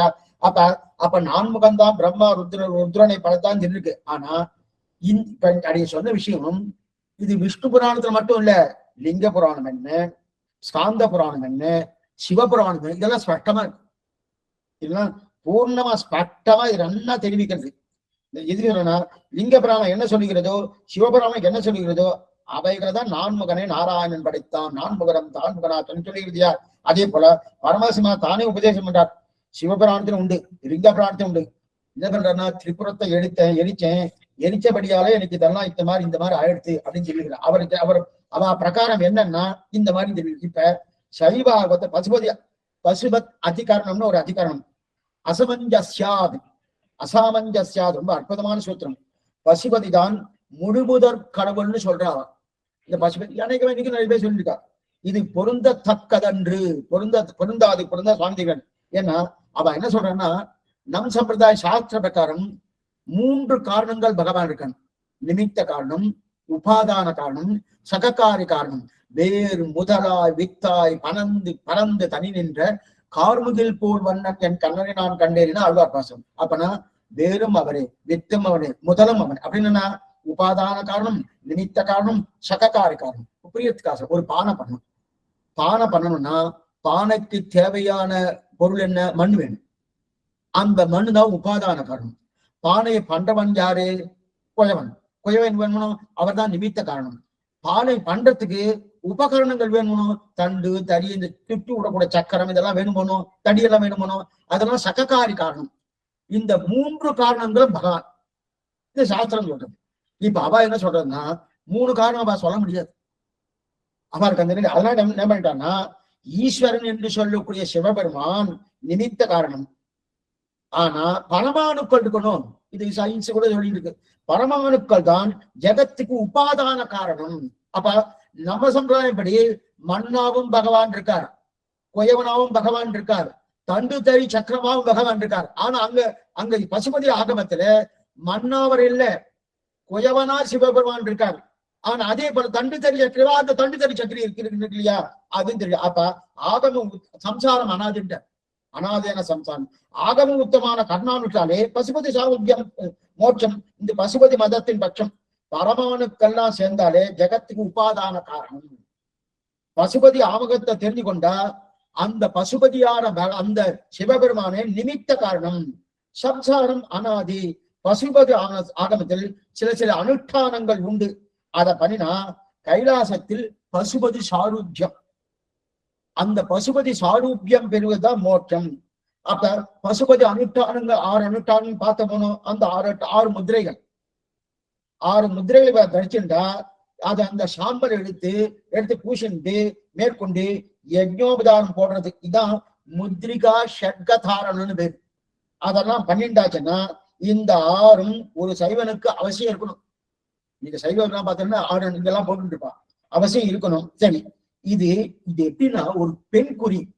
அந்த பெண் குறி இருக்கு இல்லையா, அந்த பெண் குறிக்கு மேல லிங்கத்தை பற்றி தியானம் பண்ணக்கூடிய தன்மை அந்த மாதிரி. அதாவது தானே ஒரு பெண் குறி மேல இருப்பதாக வைத்துக் கொண்டு தன்னை தியானம் பண்ணி கொண்டு கல்லுக்குடத்தை வைத்துக் கொண்டு ஆவாகனம் பண்ணி சுரா கும்பம் ஆவாகனம் பண்ணி அதிலே கல்லுக்குடத்திலேயே தேவதையை பசுபதி இருப்பதாக வைத்துக் கொண்டு அர்ச்சனம் பண்ணி தவறான வழிகளில் நடந்து மறைந்து நடந்து ஸ்வசானத்தில் இருக்கக்கூடிய பஸ்பத்தை திருநீரை பூச்சி கொண்டு நமசிவாய் என்று சொல்லிக் கொண்டு, இவர்களுக்கும் ஓம் சப்தம் கிடையாது. ஆனா அந்த ஓம் சப்தத்தை விட்டுதான் பஞ்சாட்ச நமசிவாய் சொல்ற. தியானம் பண்ணும் போது மட்டும் பிரணவத்தை வச்சுக்கலான்னு இருக்காரு. இது தவறுது. தியானம் பண்ணும்போது மந்திரத்தை சொல்லும் போது நமசிவாய் மட்டும்தான் சொல்லணும். ஆனா தியானம் பண்றது ஓம்காரம் இருக்கிறாங்க. இது முன்னுக்கு பின் வரணும். அந்த மாதிரி சொல்லிட்டு சிவதீட்சை பெறணும். சிவதீட்சை இருக்கா, சிவதீட்சை பெற்றுக்கொண்டா அப்ப மோட்சத்துக்கு யோகத்தை பெற்றவன் ஆகணும். அப்ப 6 முத்திரை தரிக்கணும். அந்த தரித்து கொண்டு இது 2வது இவளுக்கு பிராமணன் அல்லாதவன் கூட பிராமணன் ஆயிடும். புரியத்துக்காக சொன்னார். ஒருத்தர் பிராமணர் இல்லை, அவர் வைசியன்னு வச்சுக்கோ. அவர் என்ன பண்ணார், அவர் இந்த மாதிரி பண்றாரு வச்சுக்க. இப்ப நீங்க சொன்னதெல்லாம் அவர் பண்ணாரு வச்சுக்கேன், அப்புறம் பிராமணன் ஆயிடுறாரு. இந்த மாதிரி ஆகுமா ரொம்ப நன்னா இருக்கு, அப்புறம் இந்த மதமே நன்னா இருக்குன்னா அது மாதிரி ஆக முடியாது, சாஸ்திர சம்மந்தம் கிடையாது. ஏன்னா ஆனா பிராமணன், ஏன்னா இவருடைய மோக சாஸ்திரம் தான் இந்த சாஸ்திரமே. எம்பெருமான் தானே இவர் நியமிச்சிருக்காரு மோக சாஸ்திரத்தை பண்ணுன்னு. அப்ப என்னன்னா அப்படியே மயக்கிற மாதிரி இருக்கணும்னா, அப்ப எதெல்லாம் மயக்க வரணுமோ அந்த மயக்க வரணும் போனோம். அதான் அந்த மோக சாஸ்திரம் கொடுக்கணும்னா, பிராமணன் இல்ல ஒருத்தன் வைசியனா பிறந்திருக்கான், அவன் பிராமணன் ஆயிடலாம். இந்த மாதிரி பண்ணிட்டு பிராமணன் ஆயிடலாம். ஏன்னா பசுமதி ஆகமம் அப்படிதான் சொல்றது. ஏன்னா இவர் நம்முடைய நம்முடைய சாஸ்திரத்தை ஜாதியை மாற்ற முடியாது. ஒருத்தர் நம்மாழ்வார் 4ஆம் வரணும், வேளாளர் குலம், கல்லர் குலத்திலே சுவாமி திருமஞ்சாடணும். இல்ல சுவாமி இவ்வளவு தூரம் திருமொழி பாடியிருக்கார், மாறன் பணித்த தமிழ் மறைக்கு மங்கையர்கோன் ஆரங்கம் கூற அவதரித்தன், இவ்வளவு தூரம் அதான் பாடியிருக்கார், அவரை நான் பிராமணனா ஏத்துக்கிறேன்னா அதெல்லாம் பண்ண முடியாது. அவர் என்ன, ஆனா நம் சம்பிரதாயம் பிரகாரம் இன்ன குலத்தில் பிறந்தாதான் மோற்றன, எக்குற்றவாளர் எது பிறப்பு ஏதியல் வாக நின்றோர் அக்குற்றம் அப்பிறப்பு அவ்வியல்வே நம்மை ஆட்கொள்ளுமே. எந்த சாதியா இருந்தாலும் சரி, எந்த நிலையில இருந்தாலும் சரி, எந்த அனுஷ்டானம் இருந்தாலும் சரி, பகவத் சம்பந்தமோ பாகவத சம்பந்தமோ ஆச்சாரிய சம்பந்தமோ ஆச்சாரிய கட்டாட்சம் இருந்தா நீ எந்த பசு மனுஷி பட்சிவான், அது பசுவாகட்டும் பக்ஷி மனுஷனாகட்டும் பட்சி ஆகட்டும், ஜட்டாய மோட்சம் போயிருக்காரு யார் வேணா பண்ண. ஆனா பசுபதி ஆகம் பிரகாரம் என்னன்னா, பிராமணன் ஆனாத்தான் மோட்சம். அவன பசுபதி சாகித்யம் கைலாசத்துக்கு பேர் சுபதி சாகித்யம். அந்த பசுபதியை போல இவர் அடைஞ்சார் அப்படின்னா சிவபெருமான் போல இவர் ஆயிடுவார். அந்த ஆய்வர் நான் சொல்றது ஆகம சொல்றது அந்த மாதிரி இருக்கு இல்லையா. அப்படின்னா இவ ஏதோ ஒரு ஜாதியில இருந்தாலும் பிராமணனா மாறணும். அந்த நிலை நமக்கு கிடையவே கிடையாது. நான் அப்பிராமணனா இருந்தா அவருக்கு மோட்சம் கிடையாது, பிராமணா இருந்ததான் மோட்சம். அப்ப பிராமணன் ஆயிட்டு அதுக்கப்புறம் மோட்சம் இல்லையா, நமக்கு அது கிடையவே கிடையாது. எந்த சாமானியர் சம்பிரதாயமே நீ எது வேணா இருக்கலாம், ஏது வேணா இருக்கலாம். நேற்றுக்கு ஒண்ணு பார்த்தோம் இதுல ஒண்ணு இல்ல, அவருக்கு காய சுத்தி அன்ன சுத்தி சல சுத்தி பார்த்தோம். காயம் சரீர சுத்தி ஆகணும். பிள்ளைவரங்காவலி தொடுக்கிறார் சுவாமி ராமானுஜர். அது அன்ன சுத்தின்னா யாரு, ஏறு திருவுடைய தாசர், அவர் பிராமணர் அல்லாதவர், அவர் அந்த பிரசாதத்தை தொடட்டும், அதுக்கப்புறம் நான் சாப்பிடுறேன்னு நம்பியில தெரிவிக்கிறார். அதே போல கிரகப்பிரவேசம் பண்ணும் நடுவில் திருவீதி பிள்ளை பட்டார். அவர் என்ன சொல்றாருன்னா, இந்த வானமாவல தாசர் அவர் உள்ள போய் அவர் திருவிடி பட்டு விடுத்துனா அது கிரகப்பிரவேசம் ஆயிடுத்து, அந்த சுத்தி ஆயிடுத்து அப்படின்னாரு. அவருக்கு தெரியும் 3 பேரும் பிராமணா கிடையாது. இது சாஸ்திர சம்பந்தமா இருக்கு. இவாளுக்கெல்லாம் அப்படி கிடையாது. அந்த மாதிரி இருக்கா இல்லையா. அப்ப ஜெகத் காணித்தெல்லாம் தெரியல. இதெல்லாம் ஒவ்வாதுன்னு சொல்லி அப்படி என்ன பண்ணாரு, அதையெல்லாம் நிரசனம் பண்ணார். எந்தெந்த நிரசனம் பண்ணாரோ அதை பூர்ணமா நிரசனம் பண்ணினார்னு தெரியாது. இதுக்கு சொல்ல வந்தேன்னா, இப்படிப்பட்ட நிலை தெரியும். தர்க்க சமணரும் சாக்கிய பேய்கரும் தாய்ச்சடையோன் சொக்கட்ட சோம்பரும் சூனியவாதரும். சூனியவாதம் தான் மாத்தியமிகன், தர்க்கம் சூனியவாதம், இவர்கள் எல்லாம் பாக்கியர்கள். அப்புறம் பாக்கியர்கள் என்னன்னா, பாக்கியர்கள் இனிமே சொல்ல போறது குதிர்ச்சி. தர்க்க சமணரும் சாக்கிய பேய்களும் தாய்ச்சடையோன் சொக்கட்ட சோம்பரும் கூனியவாதரும் நான் மறையும் நிற்க குறும்பு செய் நீசரம் ஆண்டனன் நீநிலத்தே. நான் மறையும் நிற்க குறும்பை 4 வேதங்களையும் பிரமாணமும் ஒத்துண்டான். இவாலாம் ஒத்துக்கல. ஆகமம் இந்த பசுபதி ஆகமமும் ஜைனனும் அதே போல இருக்கக்கூடிய பௌத்தனும் இவெல்லாம் பாக்கிய மதம். இப்ப நீங்க சொல்றது குதிர்ச்சி மதம். அந்த குதிர்ச்சி மதங்கள் இருக்கக்கூடியதான் நான் மறையும் நிற்க. நான் மறையும் 4 வேதங்களை நன்னா ஸ்தாபனம் பண்ணி அதைத்தான் பிரமாணம்னு எடுத்துட்டான். நிற்க குறும்பு செய் நீசரும் ஆண்டனர். இதை பிரமாணம் ஒத்துண்டா. 4 வேதங்களையும் பிரமாணம் ஒத்துண்டு குறும்பு செய் நீசரம் ஆண்டனர். அந்த வேதத்துக்கு இதுதான் அர்த்தம்னு சொல்ல பார்த்தார்கள் இல்லையா. அப்படிப்பட்ட நீச்சர்களான மாயாவாதிகள் மாண்டனர். அவ யாரு, 4 வகைப்பட்டவர்கள். எல்லாமே அணுக்கும் போட்டுருக்கு, 2 4 எப்படி இருக்கும் போட்டுருக்கு. 4 வகை. எப்ப மாயாவாதிகள்னா அப்படிப்பட்ட அந்த மாயாவாதிகளே பொற்கற்பகமாக சுவாமி ராமானுஜர் அவதரித்தபடியாலே என்னாயிட்டு, இப்புவனத்தில் வந்தமை போற்றுவனேன அந்த பூரம் நன்னா வாழ்ந்திருக்கு. அப்ப ஒவ்வொருத்தரும் ஒவ்வொரு தவற ஸ்தாபிக்கிறார். ஜெயினன் ஒண்ணு பண்ணா, பௌத்தன் ஒண்ணு பண்ணா, அப்படின்னு இல்லையா. இப்ப இதுலயும் ஸ்தாபிக்கிறா இல்லையா. அதான் இதெல்லாம் தவறு ஸ்தாபிக்கிறார். ஜெயினர்களை தான் ரொம்ப தூரம் ஜெயிச்சார். ஜெயினர் எந்த சுவாமி ஜெயிச்சார். இன்னைக்கு நீங்க மேலக்கோட்டை போறேன், மேலக்கோட்டை போனோடனே அங்க தொண்டனூர்னு நீ சேவிக்கலாம். ஆச்சரியமான திவ்யதேசம். அங்க 2 சன்னதிகள், பெரிய சன்னதி இருக்கு. அந்த தொண்டனூர் ஏறிக்கிட்ட ஆயிரக்கணக்கான ஜெயினர்கள் அவெல்லாம் ஒரே நேரத்துல 1000 விதமான கேள்விகளை கேட்கிறான். ஆனா கேட்கணும், தொண்டனூர்ல 1000 விதமான கேள்வி, ஒரே கேள்வி இல்லை, ஒரே கேள்வி 1000 பேர் ஒரே கேள்வி கேட்டலாம், ஒரே விதமா சமாதானம் சொல்லலாம். 1000 விதமான கேள்விகள், 1000 ஜெயினர்கள் கேள்வி கேட்கிறா. இப்ப பதில் எப்படி சொல்லணும்? ஒரே நேரத்துல பதில் சொல்லணும். இப்ப ஜைனவாதம் மாதிரி இருக்கு இந்த பாருங்க. ஜைனவாதம் தானே, அவனுடைய ஜைனவாதம் தானே. ஏன்னா இருக்குன்னு சொல்லலாம், இல்லைன்னு சொல்லலாம், இருக்கு இல்லைன்னு சொல்லலாம், இல்லைன்னு சொல்லலாம், சொல்ல முடியாதுன்னு சொல்லலாம். இதை சொல்லிட்டே இருந்து வச்சுக்கேன், நாளைக்கு நீங்க படுத்து தூங்க வச்சு இந்த வார்த்தை வந்துருமான்னு பயமா இருக்கு. எதுக்கு சொல்ல வந்தேன்னா அதைத்தான் தெரிவிக்கிற. இப்ப இந்த மாதிரி அவ என்ன பண்ணா, நீ 1000 கேள்வி கேட்போம், நீ 1000 கேள்வி ஒரே நேரத்தை சொல்லலான்ட்டான். அவன் என்ன பண்ணுவான்? அவருடைய அவதாரமே அதிசேஷனுடைய அவதாரம். தரைய போட சொன்னார், தரைய போட்டார். இன்னைக்கு நீங்க போய் செழிக்கலாம். தரைய போட்டா சன்னதி, ஆச்சரியமான சன்னதி தொண்டனூர்ல. அன்னைக்கு திரைய போட்டார். திரைய போட்ட உடனே அவன் நிஜ சுரூபம் என்னன்னு 1000 பணாமன்னங்களோடு கூட இந்த நிஜ சுரூபத்தை எடுத்துட்டு 1000 தலைகளோடு ஏக காலத்திலே அப்படிப்பட்ட 1000 பேர்களுக்கும் பதில் சொல்லி ஜெயிச்சார். ஒரே காலத்துல, ஏக காலத்திலே அவர் சொன்னார். அப்ப பௌத்தங்களை தனித்தனியாக சீபாஷத்துல கண்டிச்சிருக்காருனோ அது அப்படியே சொல்றார் ஸ்லோகத்துல. தேவரின் சிவசுக்தி ஜெயிக்கிறது. இதான் தெரிவிக்கிறார். தேவருடைய புவினு மதான் அப்படின்னு தெரிவிக்கல. தேவருடைய ஸ்ரீசுக்தி குலீசி பூய குதிஷ்டி சமோதாக. தேவருடைய ஸ்ரீசுக்தி ஜெயிக்கிறது. ஸ்ரீபாஷம் ஜெயித்து இருக்குமோ தெரியாது. தேவருடைய ஸ்ரீசுக்தி ஜெயிக்கிறதுன்னு தெரிவிக்கிறார். இல்லையா? சங்கர பாஷம் ஜெயிக்க இருக்காரா சுவாமி? என்ன தோணுனா சரி சுவாமி, இதே மாதிரி சங்கர பாஷ்யம் இப்ப ஸ்ரீபாஷ்யம் என்பது வியாசருடைய பிரம்மசூத்திரத்துடைய வியாக்கியானம். அதுக்குதான் என்ன பண்ணாரு, போதாயன விருத்தி கிரந்தத்தை கொண்டு வந்து அதற்குண்டான அர்த்தங்கள் என்னவோ சுவாமி ஸ்ரீபாஷ்யம் எழுதினார்.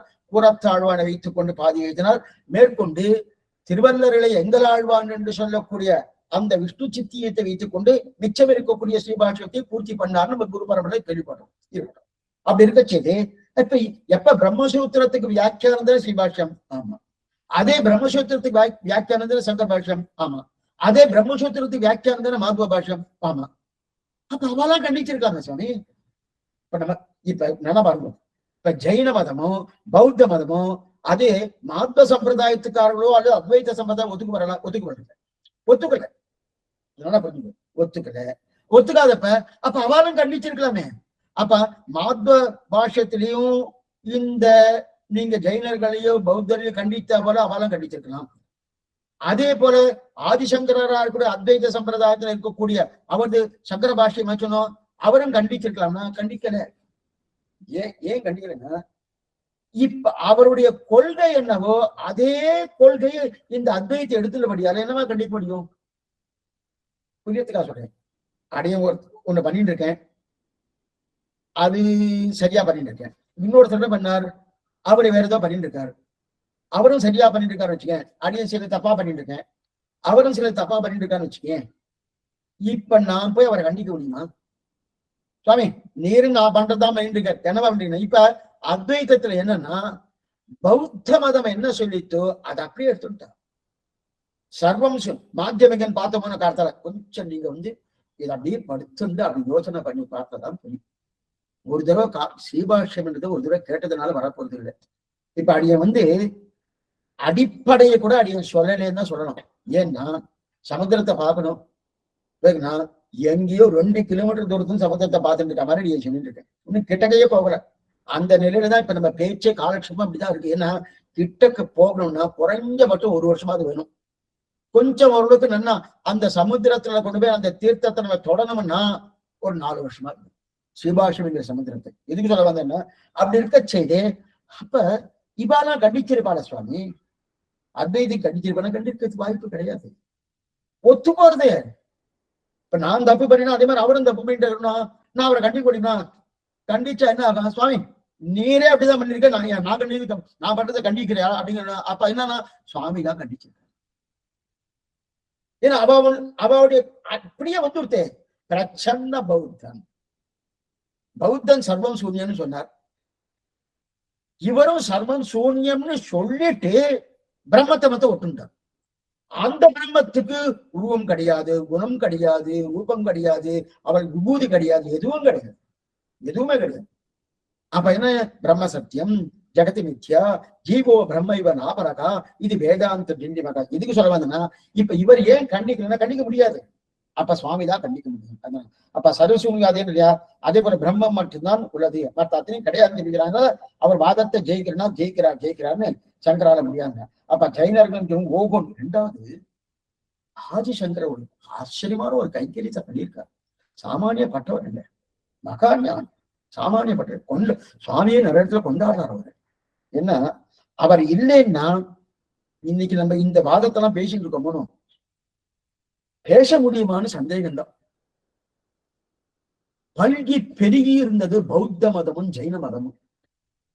பல்கி பெருகி இருந்தது, அப்படி பெருகி இருந்தது.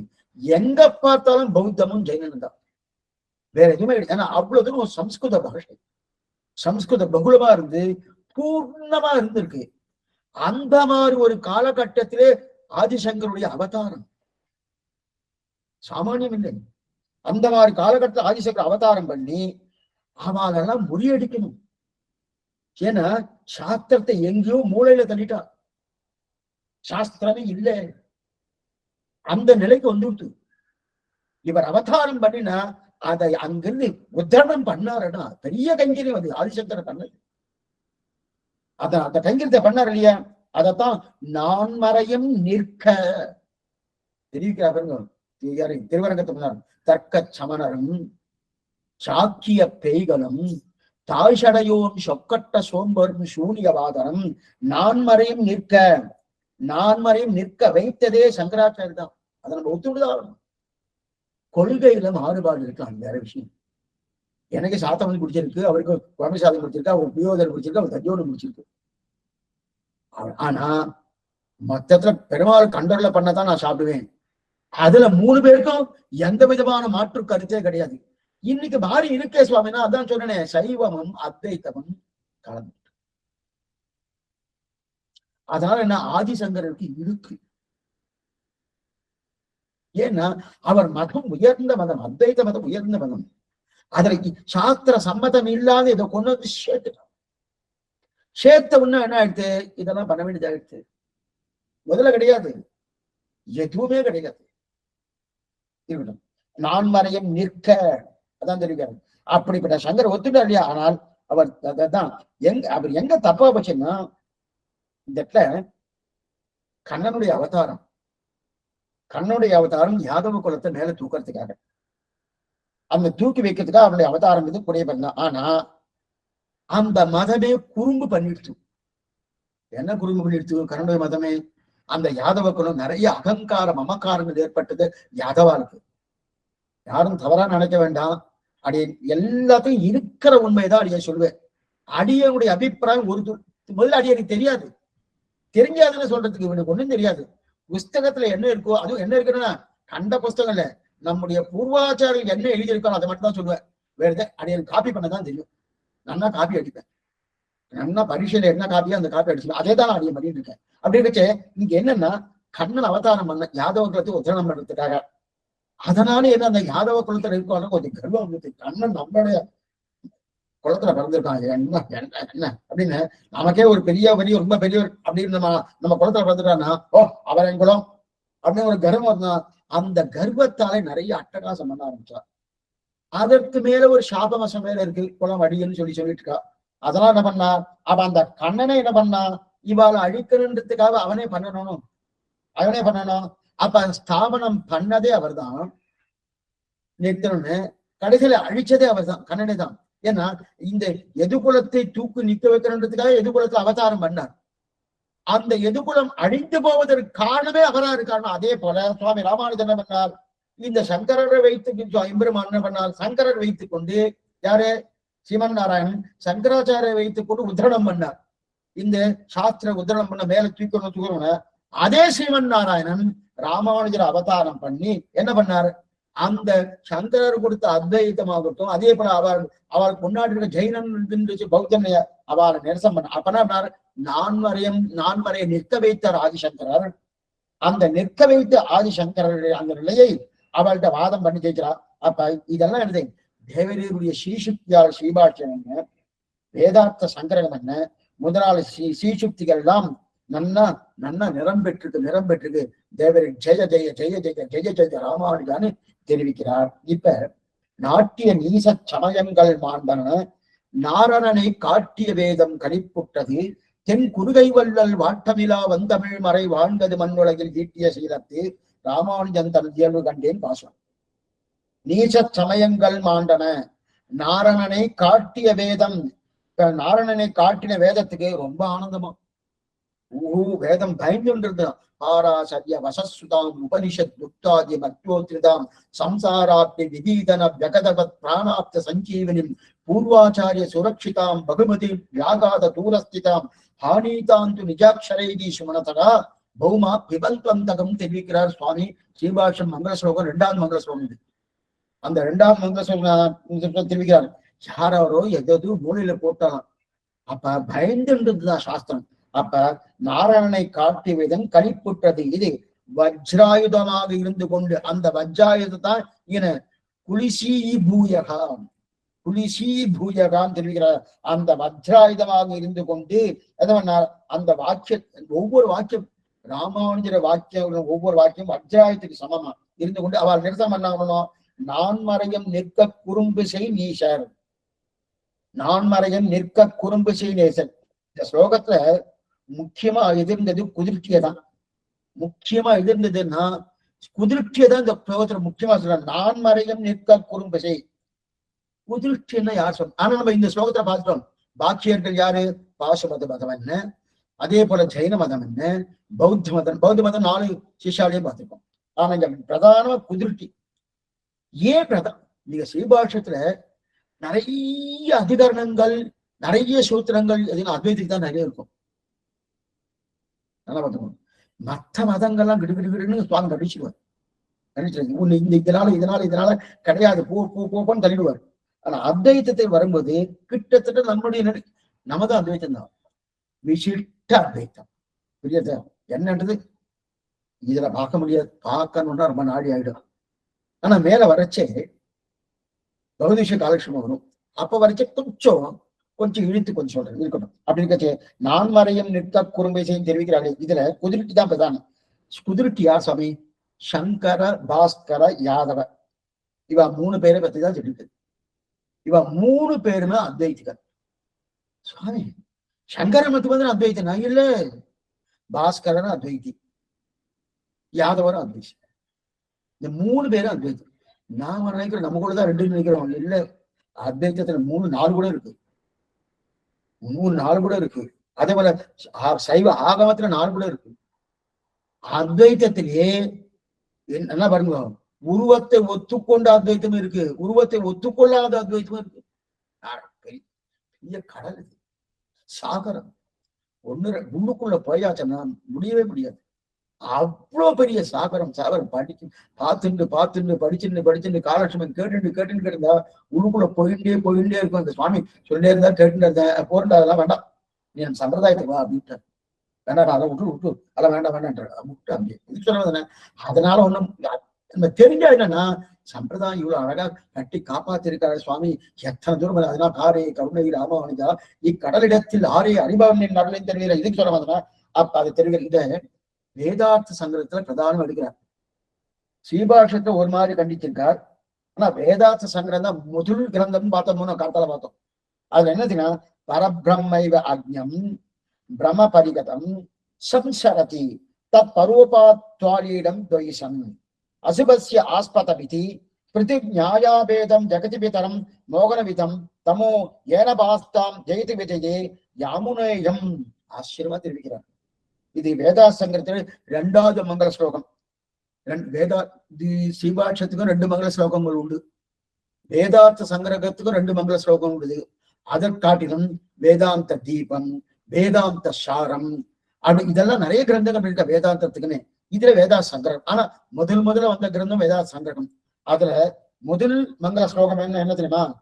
அச்சேச்ச சிச்சத்து சேஷினே சேஷாயினே நிர்மலானந்த கல்யாண நிலையே விஷ்ணவே நமகா. எங்க தெரியுமா சொல்றார்? திருவேங்கட முன்னாடி சொல்லிட்டு இருக்கார். இந்த சப்தத்தை மறுபடியும் சொல்ற கேள்வி. அசேஷ சிதச்சித் வஸ்து சேஷினி சேஷசாயினி நிர்மலானந்த கல்யாண நிலையே விஷ்ணவே நமகான்னு சேஷசாயினேன்னு சொல்லியிருக்கிறார். யாரை பார்த்து? திருவேங்கடூரியான்னு பார்த்து. தப்பு. திருவேங்கடூர் ஆதிசேஷ பரிகத்துல படுத்துட்டு இருக்காரா? ஸ்ரீரங்கநாதன் தான். இந்த ஸ்லோகம் ஸ்ரீரங்கநாதன் சொல்லியிருக்கணும். இது ஒண்ணு. இது அப்படியே வச்சிருந்தோம்.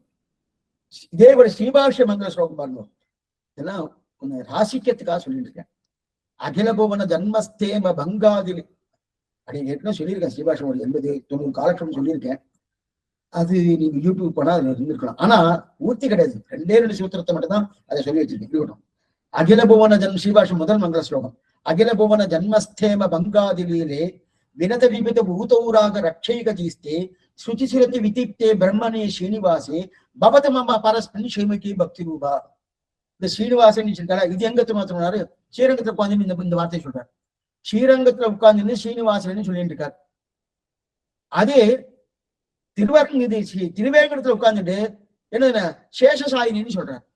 சேஷசாயினி சப்தம் திருவரங்கநாதனுக்கு, ஸ்ரீனிவாசன சப்தம் திருவேங்கடமுடியானுக்கு. 2 மாத்திர இருக்கட்டும். எதுக்கு சொல்ல வந்தோம்னா, இவருக்கு எப்பவுமே என்னதான் திருவேங்கடமுடியான் இருந்தாலும் இவருக்கு எல்லாம் இந்த ஞாபகம் எல்லாம் அந்த சேஷசாயி தான். அதனால என்ன பண்றாரு? அசேஷ சிதச்சித் வஸ்து சேஷசாயினேன்னு அந்த சேஷசாயி ஞாபகமாவே என்ன பொன்னரங்க மயவேன் ஒரு தெய்வன் நானிடத்தே சிரமானிடத்தே புயலே என கவி போற்றி செய்யேன் பொன்னரங்கமென்னில் மயலே. பொன்னரங்கம்னு சொன்னா பைத்தியம். பொன்னரங்கமென்னில் மயலே பெருகம்னு ராமானுஜன் தெரிவிக்கிறாரியா? அப்படி இவருடைய பைத்தியமா இருக்கிறபடியால அப்படி தெரிவிக்கிறாரியா? அதான் மங்கள ஸ்லோகம் தெரிவிக்கிறாரியா? இந்த இடத்துல 2வது மங்கள ஸ்லோகத்தான் தெரிவிக்கிறாருன்னா,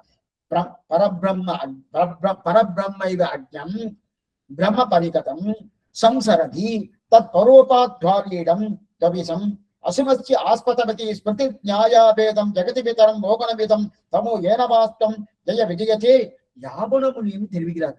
ஆச்சரியமான ஸ்லோகம் இந்த ஸ்லோகம். இந்த ஸ்லோகத்தை முக்கியமா 3 மதத்தை எடுத்திருக்கார்.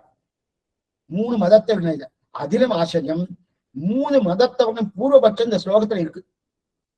பூர்வபக்ஷம் சித்தாந்தம்னு 2 போயிட்டே இருக்கும்.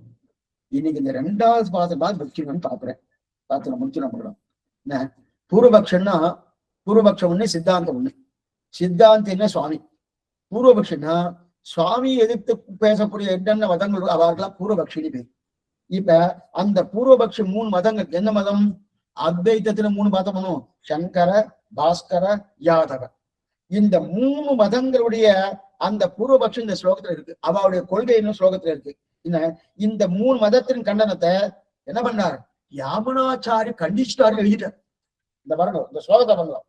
பரபிரம்மைவ அஜ்ஞம் பிரம்ம பரிகதம் சம்சரதி தத் பரோபாத்காரீடம் கவிசம் அசுமஸ்ய ஆத்மதவிதி ஸ்மிருதிர் நியாயாபேதம் ஜெகதி பிதரம் மோகனவிதம் தமோ ஏனபாஸ்தம் ஜெய விஜயத்தே யாமுன முனியும். யாமுன முனி இதை ஏற்கனவே ஜெயிச்சுட்டார், அவர் பண்ணி வச்சுட்டாருன்றார், முடிச்சுட்டாருன்னு. அப்ப அந்த அப்படிப்பட்ட யாமுனாச்சாரியரை வணங்குகிறேன். இந்த 2வது மங்கள ஸ்லோகம். இந்த 3ஐயும் பிரிச்சு பார்த்தோம்னா என்ன சொல்லிடுறேன். என்னன்னு?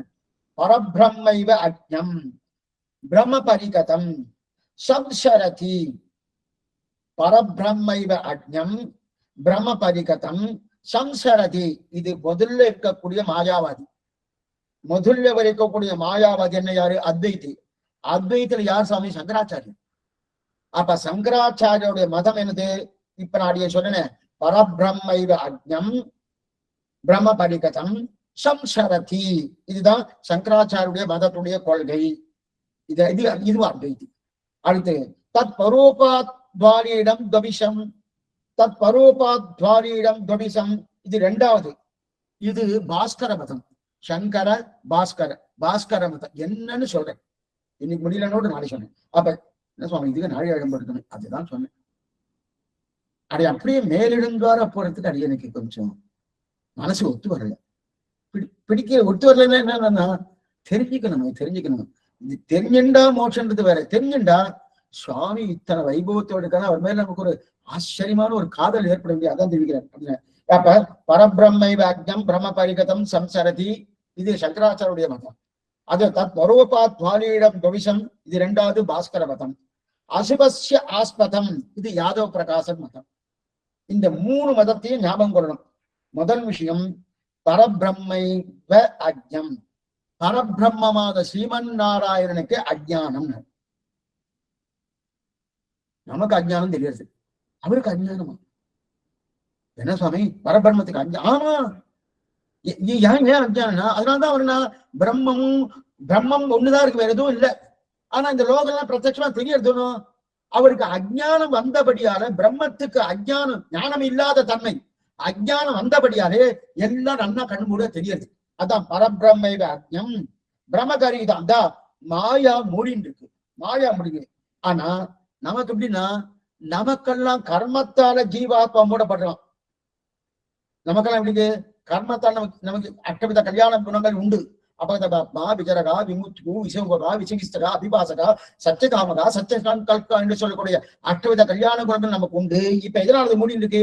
கர்மத்தால் இந்த ஜீவாத்மா முடிவு இருக்கு. இந்த கர்மம் தொலைஞ்சு விட்டு வச்சுக்கேன், ததா வித்வான் புண்ணியபாபே விதுய நிரஞ்சன பரமம் சாமி விதி முடிஞ்சிட்டுனா அங்க போனதுக்கு அப்புறம் என்ன, அந்த 6 குணம் 8 கல்யாணம் பரிபூர்ணமா நமக்கு இருக்கு. ஆனா இப்ப நமக்கு கர்மத்தால முடிவு இருக்கு. அதே போல பரமாத்மாவுக்கு ஒரு கர்ம, அதான் அவித்யான்னு பேரு. அந்த அவித்யாலே பரமாத்மா மூடப்பட்டிருக்கிறார், மூடப்பட்டிருக்கார்.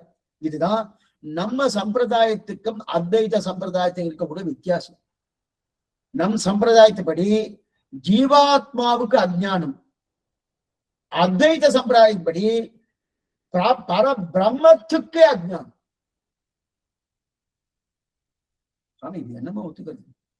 மற்றவருடைய அஜ்ஞானத்தை போக்கக்கூடிய பரபிரம்மத்துக்கு அஜ்ஞானமா? அப்படிதான் பரபிரம்மைவ அஜ்ஞம் பிரம்ம பரிகதம். அப்ப ஜீவாத்மா கர்ம சம்பந்தத்தினா மூடப்பட்டிருக்கார். அதனால கர்ம சம்பந்தத்தால் என்ன பண்றது? அதனால மறுபடியும் பிறக்கிறார், மாறி மாறி பரபிரப்பம் பிறந்து அப்படின்னு மறுபடியும் பிறக்கிறார். இப்ப அவித்யா என்கிற சம்பந்தத்தாலே பரமாத்மா மூடப்பட்டார். அதனால் என்ன ஆயிடுச்சுன்னா பிரமிக்கிறார். என்னன்னு பறிக்கிறாரு?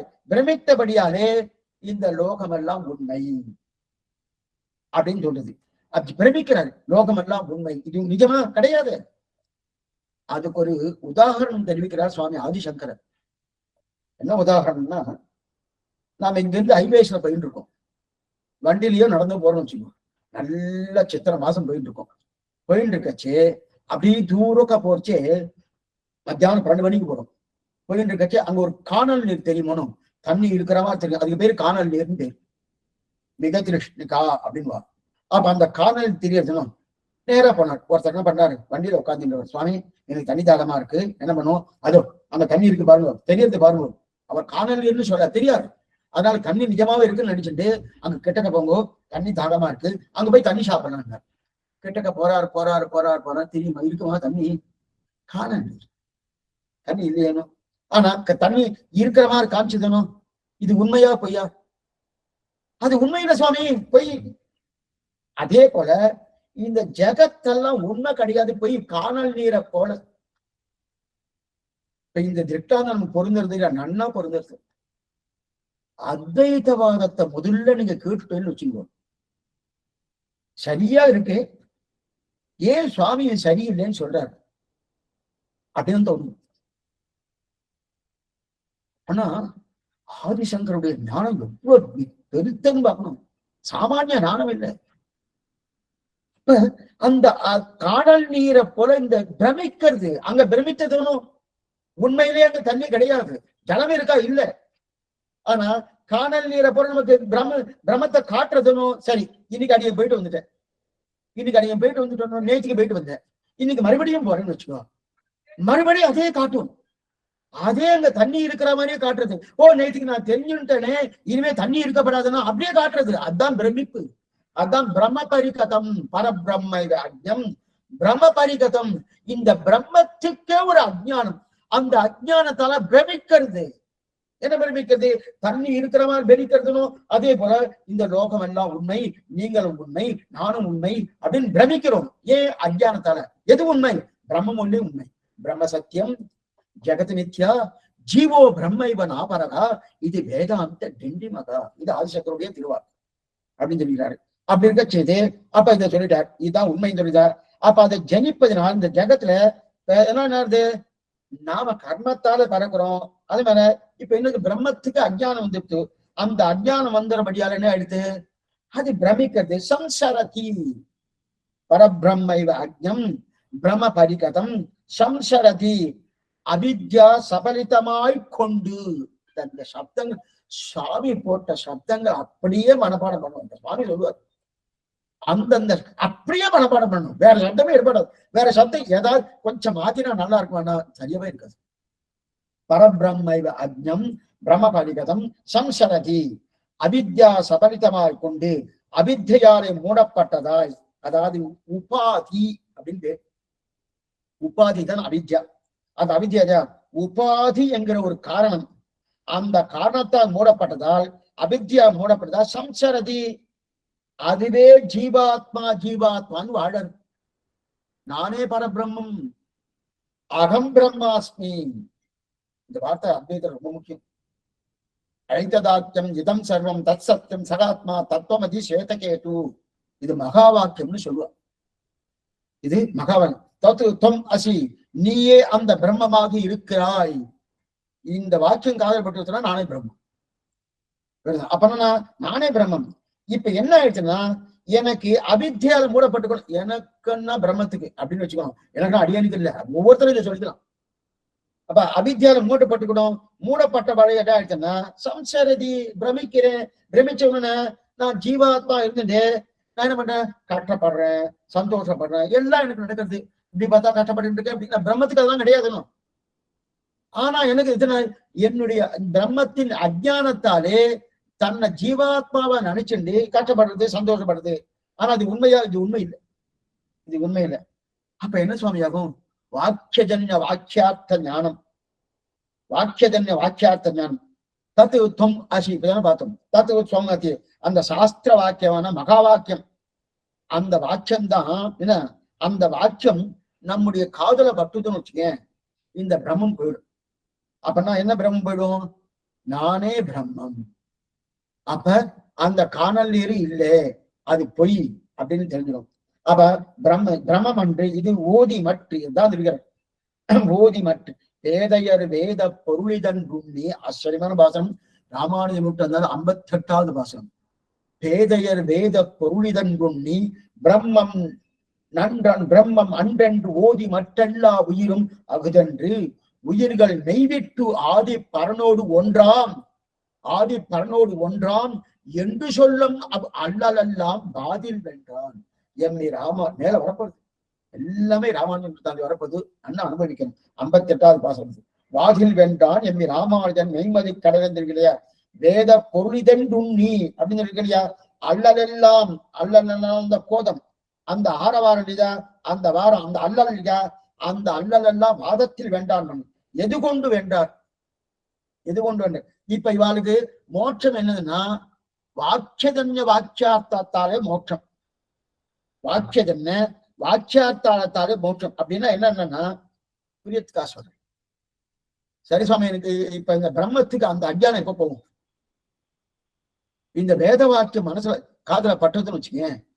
என்ன வேத வாக்கியம் படணும், தத்துவமசி ஐததாக்கியம் இதம் சர்வம் தத் சத்தியம் சகாத்மா தத்துவமதி ஸ்வேதகேதோ, நீயே அந்த பரபிரம்மம் அப்படின்னு இந்த வாக்கியம் காதுல பட்டு கொடுத்து வச்சுக்கே, எனக்கு மோட்சம். மோட்சம் நான் பிரம்மம் மோட்சம் அடைஞ்சிடுறது அப்படின்னு இருக்கு. சரி, இது மோட்சம் அடைஞ்சிடணும் அப்படி இருக்கச்சது. அது எப்படி படம், அதுக்கு ஒரு எக்ஸாம்பிள் சொல்றேன். ஒரு சுவாமி என்ன பண்ணார், கோவிலை பூட்டிட்டார்.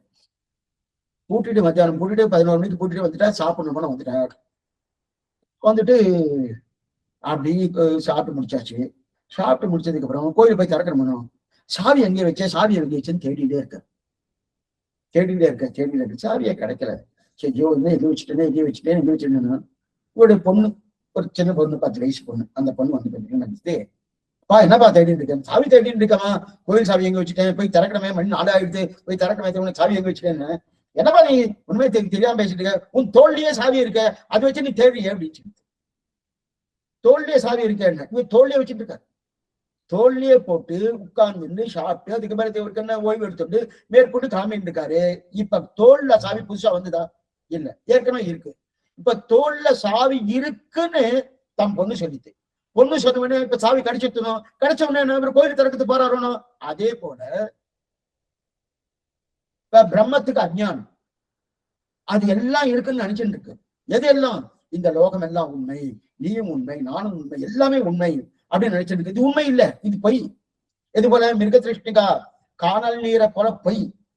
ஆனா அதெல்லாம் பொய்ன்றது எப்ப தெரியும்னா, தோல்ல சாவி என் பொண்ணு எப்படி சொல்லித்தோ அதே போல இந்த தோல்ல சாவி போல வாக்கிய ஜென்ம வாக்கியார்த்தம் சாஸ்திரம் சொல்லியிருக்கணும். அந்த சாஸ்திரம் ஞானம் சொல்லித்தணும். அந்த சாஸ்திரம் என்ன சொல்றது? ஐத்ததாக்கியம் இதன் சர்வம் தத் சத்தியம் சவாத்மா சத்வமதி சேத்தகேதோ, அந்த வார்த்தையை சொல்லித்து சொல்ல உடனே என் காதல பட்டு, ஓ நானே பிரம்மம். அப்ப எனக்கு ஐக்கிய ஞானம் வந்துடுச்சு. ஐக்கிய ஞானம் வந்தோடனே நான் மாற்றம் இப்படின்னு சொல்லிட்டேன். சரி, இப்ப ஐக்கிய ஞானம் வந்துடுச்சோம். இப்ப இப்ப அந்த ஐக்கிய ஞானம் என்ற சொல்லக்கூடிய சாஸ்திரம் இருக்கணும். அந்த சாஸ்திரம் உண்மையா பொய்யா? அது உண்மைதான் சுவாமி, சாஸ்திரம் உண்மைதானே. சரி, அப்ப சாஸ்திரம் உண்மைன்னா அப்ப அத்வைத்தம்னா என்னது? ரெண்டாவது கிடையாதுன்னு அர்த்தம். பிரம்மத்தை தவிர ரெண்டாவது கிடையாதுன்னு அர்த்தம். அப்ப பிரம்மத்தை தவிர ரெண்டாவது கிடையாதுன்னா அப்ப சாஸ்திரம் உண்டுன்னு சொல்றல, உண்மைன்னு ஒத்துக்கிறல, ஒத்துண்டா அத்வைத்தம் விட்டுடும். ஆனா சாஸ்திரத்தை கூட தான் நிரூபிக்கிறோம். கொஞ்சம் கொஞ்சம் யோசிச்சு பாரு. இது மதத்தை குற்றம் சொல்வதற்காக நீ சொல்லல, இத்தனை சிவாசத்தில் இருக்கு. இதத்தான் சுவாமி அனந்தாழ்வன் எடுக்கிறார். இதை எடுத்துட்டு என்ன பண்றாரு? அதைத்தான் குதிர்ட்டி குளிசி பூய குதிர்ட்டி விஸ்வமோதான் சகலீ குறித்தே விபத்கீட்சியா ஜெய ராமானுஜா சேஷசைக சிங்கே. இது ஒண்ணு, இது இது மட்டும் இல்ல. சரி, பிரம்மத்துக்கே அஜ்ஞானம்னு சொல்லிட்டீங்க. எல்லாருடைய அஜ்ஞானத்தை போக்கக்கூடிய பிரம்மம், அதுக்கே அஜ்ஞானம் வந்துடுத்து. சரி இருக்கட்டும், வந்துடுத்து இருக்கட்டும். அது அஜ்ஞானம் தானா வந்துதா இல்ல யாராவது கொடுத்தால? இதுக்கு சமாதானம் வெளியானும். தானா வந்ததுன்னா போகவே போகாது. யாரா கொடுத்தான்னா அப்ப ரெண்டாவது நபர் ஒத்துக்கணும். நிறைய விசாரங்கள் இருக்கு, ஒண்ணு ரெண்டு இல்ல. இந்த விசாரங்கள் இருக்கிறபடியாலே என்ன ஆயிடுத்து, ஓ இந்த மாதிரி சிரமங்கள்லாம் இருக்கே அப்படின்னு அடுத்தவர் என்ன பண்ணார்? பாஸ்கர் அந்த அத்வைத்தத்துல கொஞ்சம் மாற்றம் பண்ணினார். அந்த மாற்றம் பண்ணின உடனே கொஞ்சம் சரியானவா இருந்தது. அதிலும் சில சில தவறுகள் வந்தது. வந்த உடனே அதுக்கு அடுத்தவர் யாதவ பிரகாசன் அவரும் கொஞ்சம் மாற்றம் பண்ணார். அப்ப 3 விதமான அத்வைதங்கள் இருக்கு. மாற்றம் பண்ணார். அதிலே சில சில தவறுகள் வந்தது. அதோடு இதைத்தான் இங்க எடுக்கிறார். எங்க திருவேங்கல் சேஷசிங்கே தெரிவிக்கிறார். என்னன்றது நாளை காத்தால் 10 மணிக்கு பார்ப்போம். ஆழ்வார் பெருமானார் ஜிய திருவிலேசனம், ஆச்சாரியன் திருவிலேசனம், பகவதால் திருவடிகளேசன். அடியன் ஒரே ஒரு கோரிக்கை மக்கள் வைக்கிறேன். நேர்மையா கேட்கணும். யாரையும் குத்தம் சொல்வதற்காக இந்த காலக்ஷேபம் கிடையாது.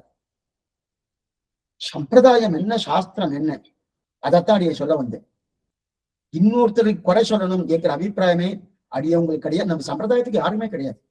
ராமானுஜர் கூட எல்லாரையும் சேர்த்து செய்ய பக்கம் நின்றார்க்கு எல்லாம் அழுத்தான்னு கேட்கக்கூடிய சம்பிரதாயம் இந்த சம்பிரதாயம். கடல் சூழ்ந்த மண் உலகம் வாழ சர்வே ஜனா சுகினோ பவந்து நிச்சயம் நம்ம தான் சொல்லிட்டு இருக்கோம். கடல் சூழ்ந்த மண்ணுலகம் வாழுன்றோம். அப்ப கடல் சூழ்ந்த மண்ணுலகம்னா கடல் சூழ்ந்த ஸ்ரீவைஷ்ணவர் வாழ கிடையாது. இந்த மண்ணில் இருக்கக்கூடிய எந்த மதத்தவர்களான யாரான பசு மனுஷ பக்ஷிவான், அந்த மண்ணுலகம் என்றது இது என்னது ஆகுபெயர். அங்க இருக்கக்கூடிய ஸ்தாவரம் என்ன, ஜங்கமம் என்ன, அதே போல இருக்கக்கூடிய என்ன மரம் செடி கொடிகள் என்ன, அத்தனையும் வாழும். தேவர்கள் என்ன, எல்லாரையும் வாழணும் தான் சொல்லிட்டு இருக்கோம். அதனால எல்லா சமூகம் சர்வபூதேஷனும் அதுதான் ஸ்ரீவைஷ்ணவ லட்சணம். அதனால இது ஒரு நேர்மையாக கேட்கணும்னு அப்படின்னு பிரார்த்தித்துக்கிறேன். எந்த விதமான இதுல தாழ்ப்புணர்ச்சியோடு எதுவும் கிடையாது தெரியும். இப்பதான் சந்தேகம் இருந்தா அவசியம் கேட்கும் பிரார்த்திக்கிறேன். ஆழ்வாரும் பெருமானார் ஜிய திருவிலேசனம், ஆச்சாரியம் திருவிலேசனம், பாகவதால் திருவடிகளே சரணம்.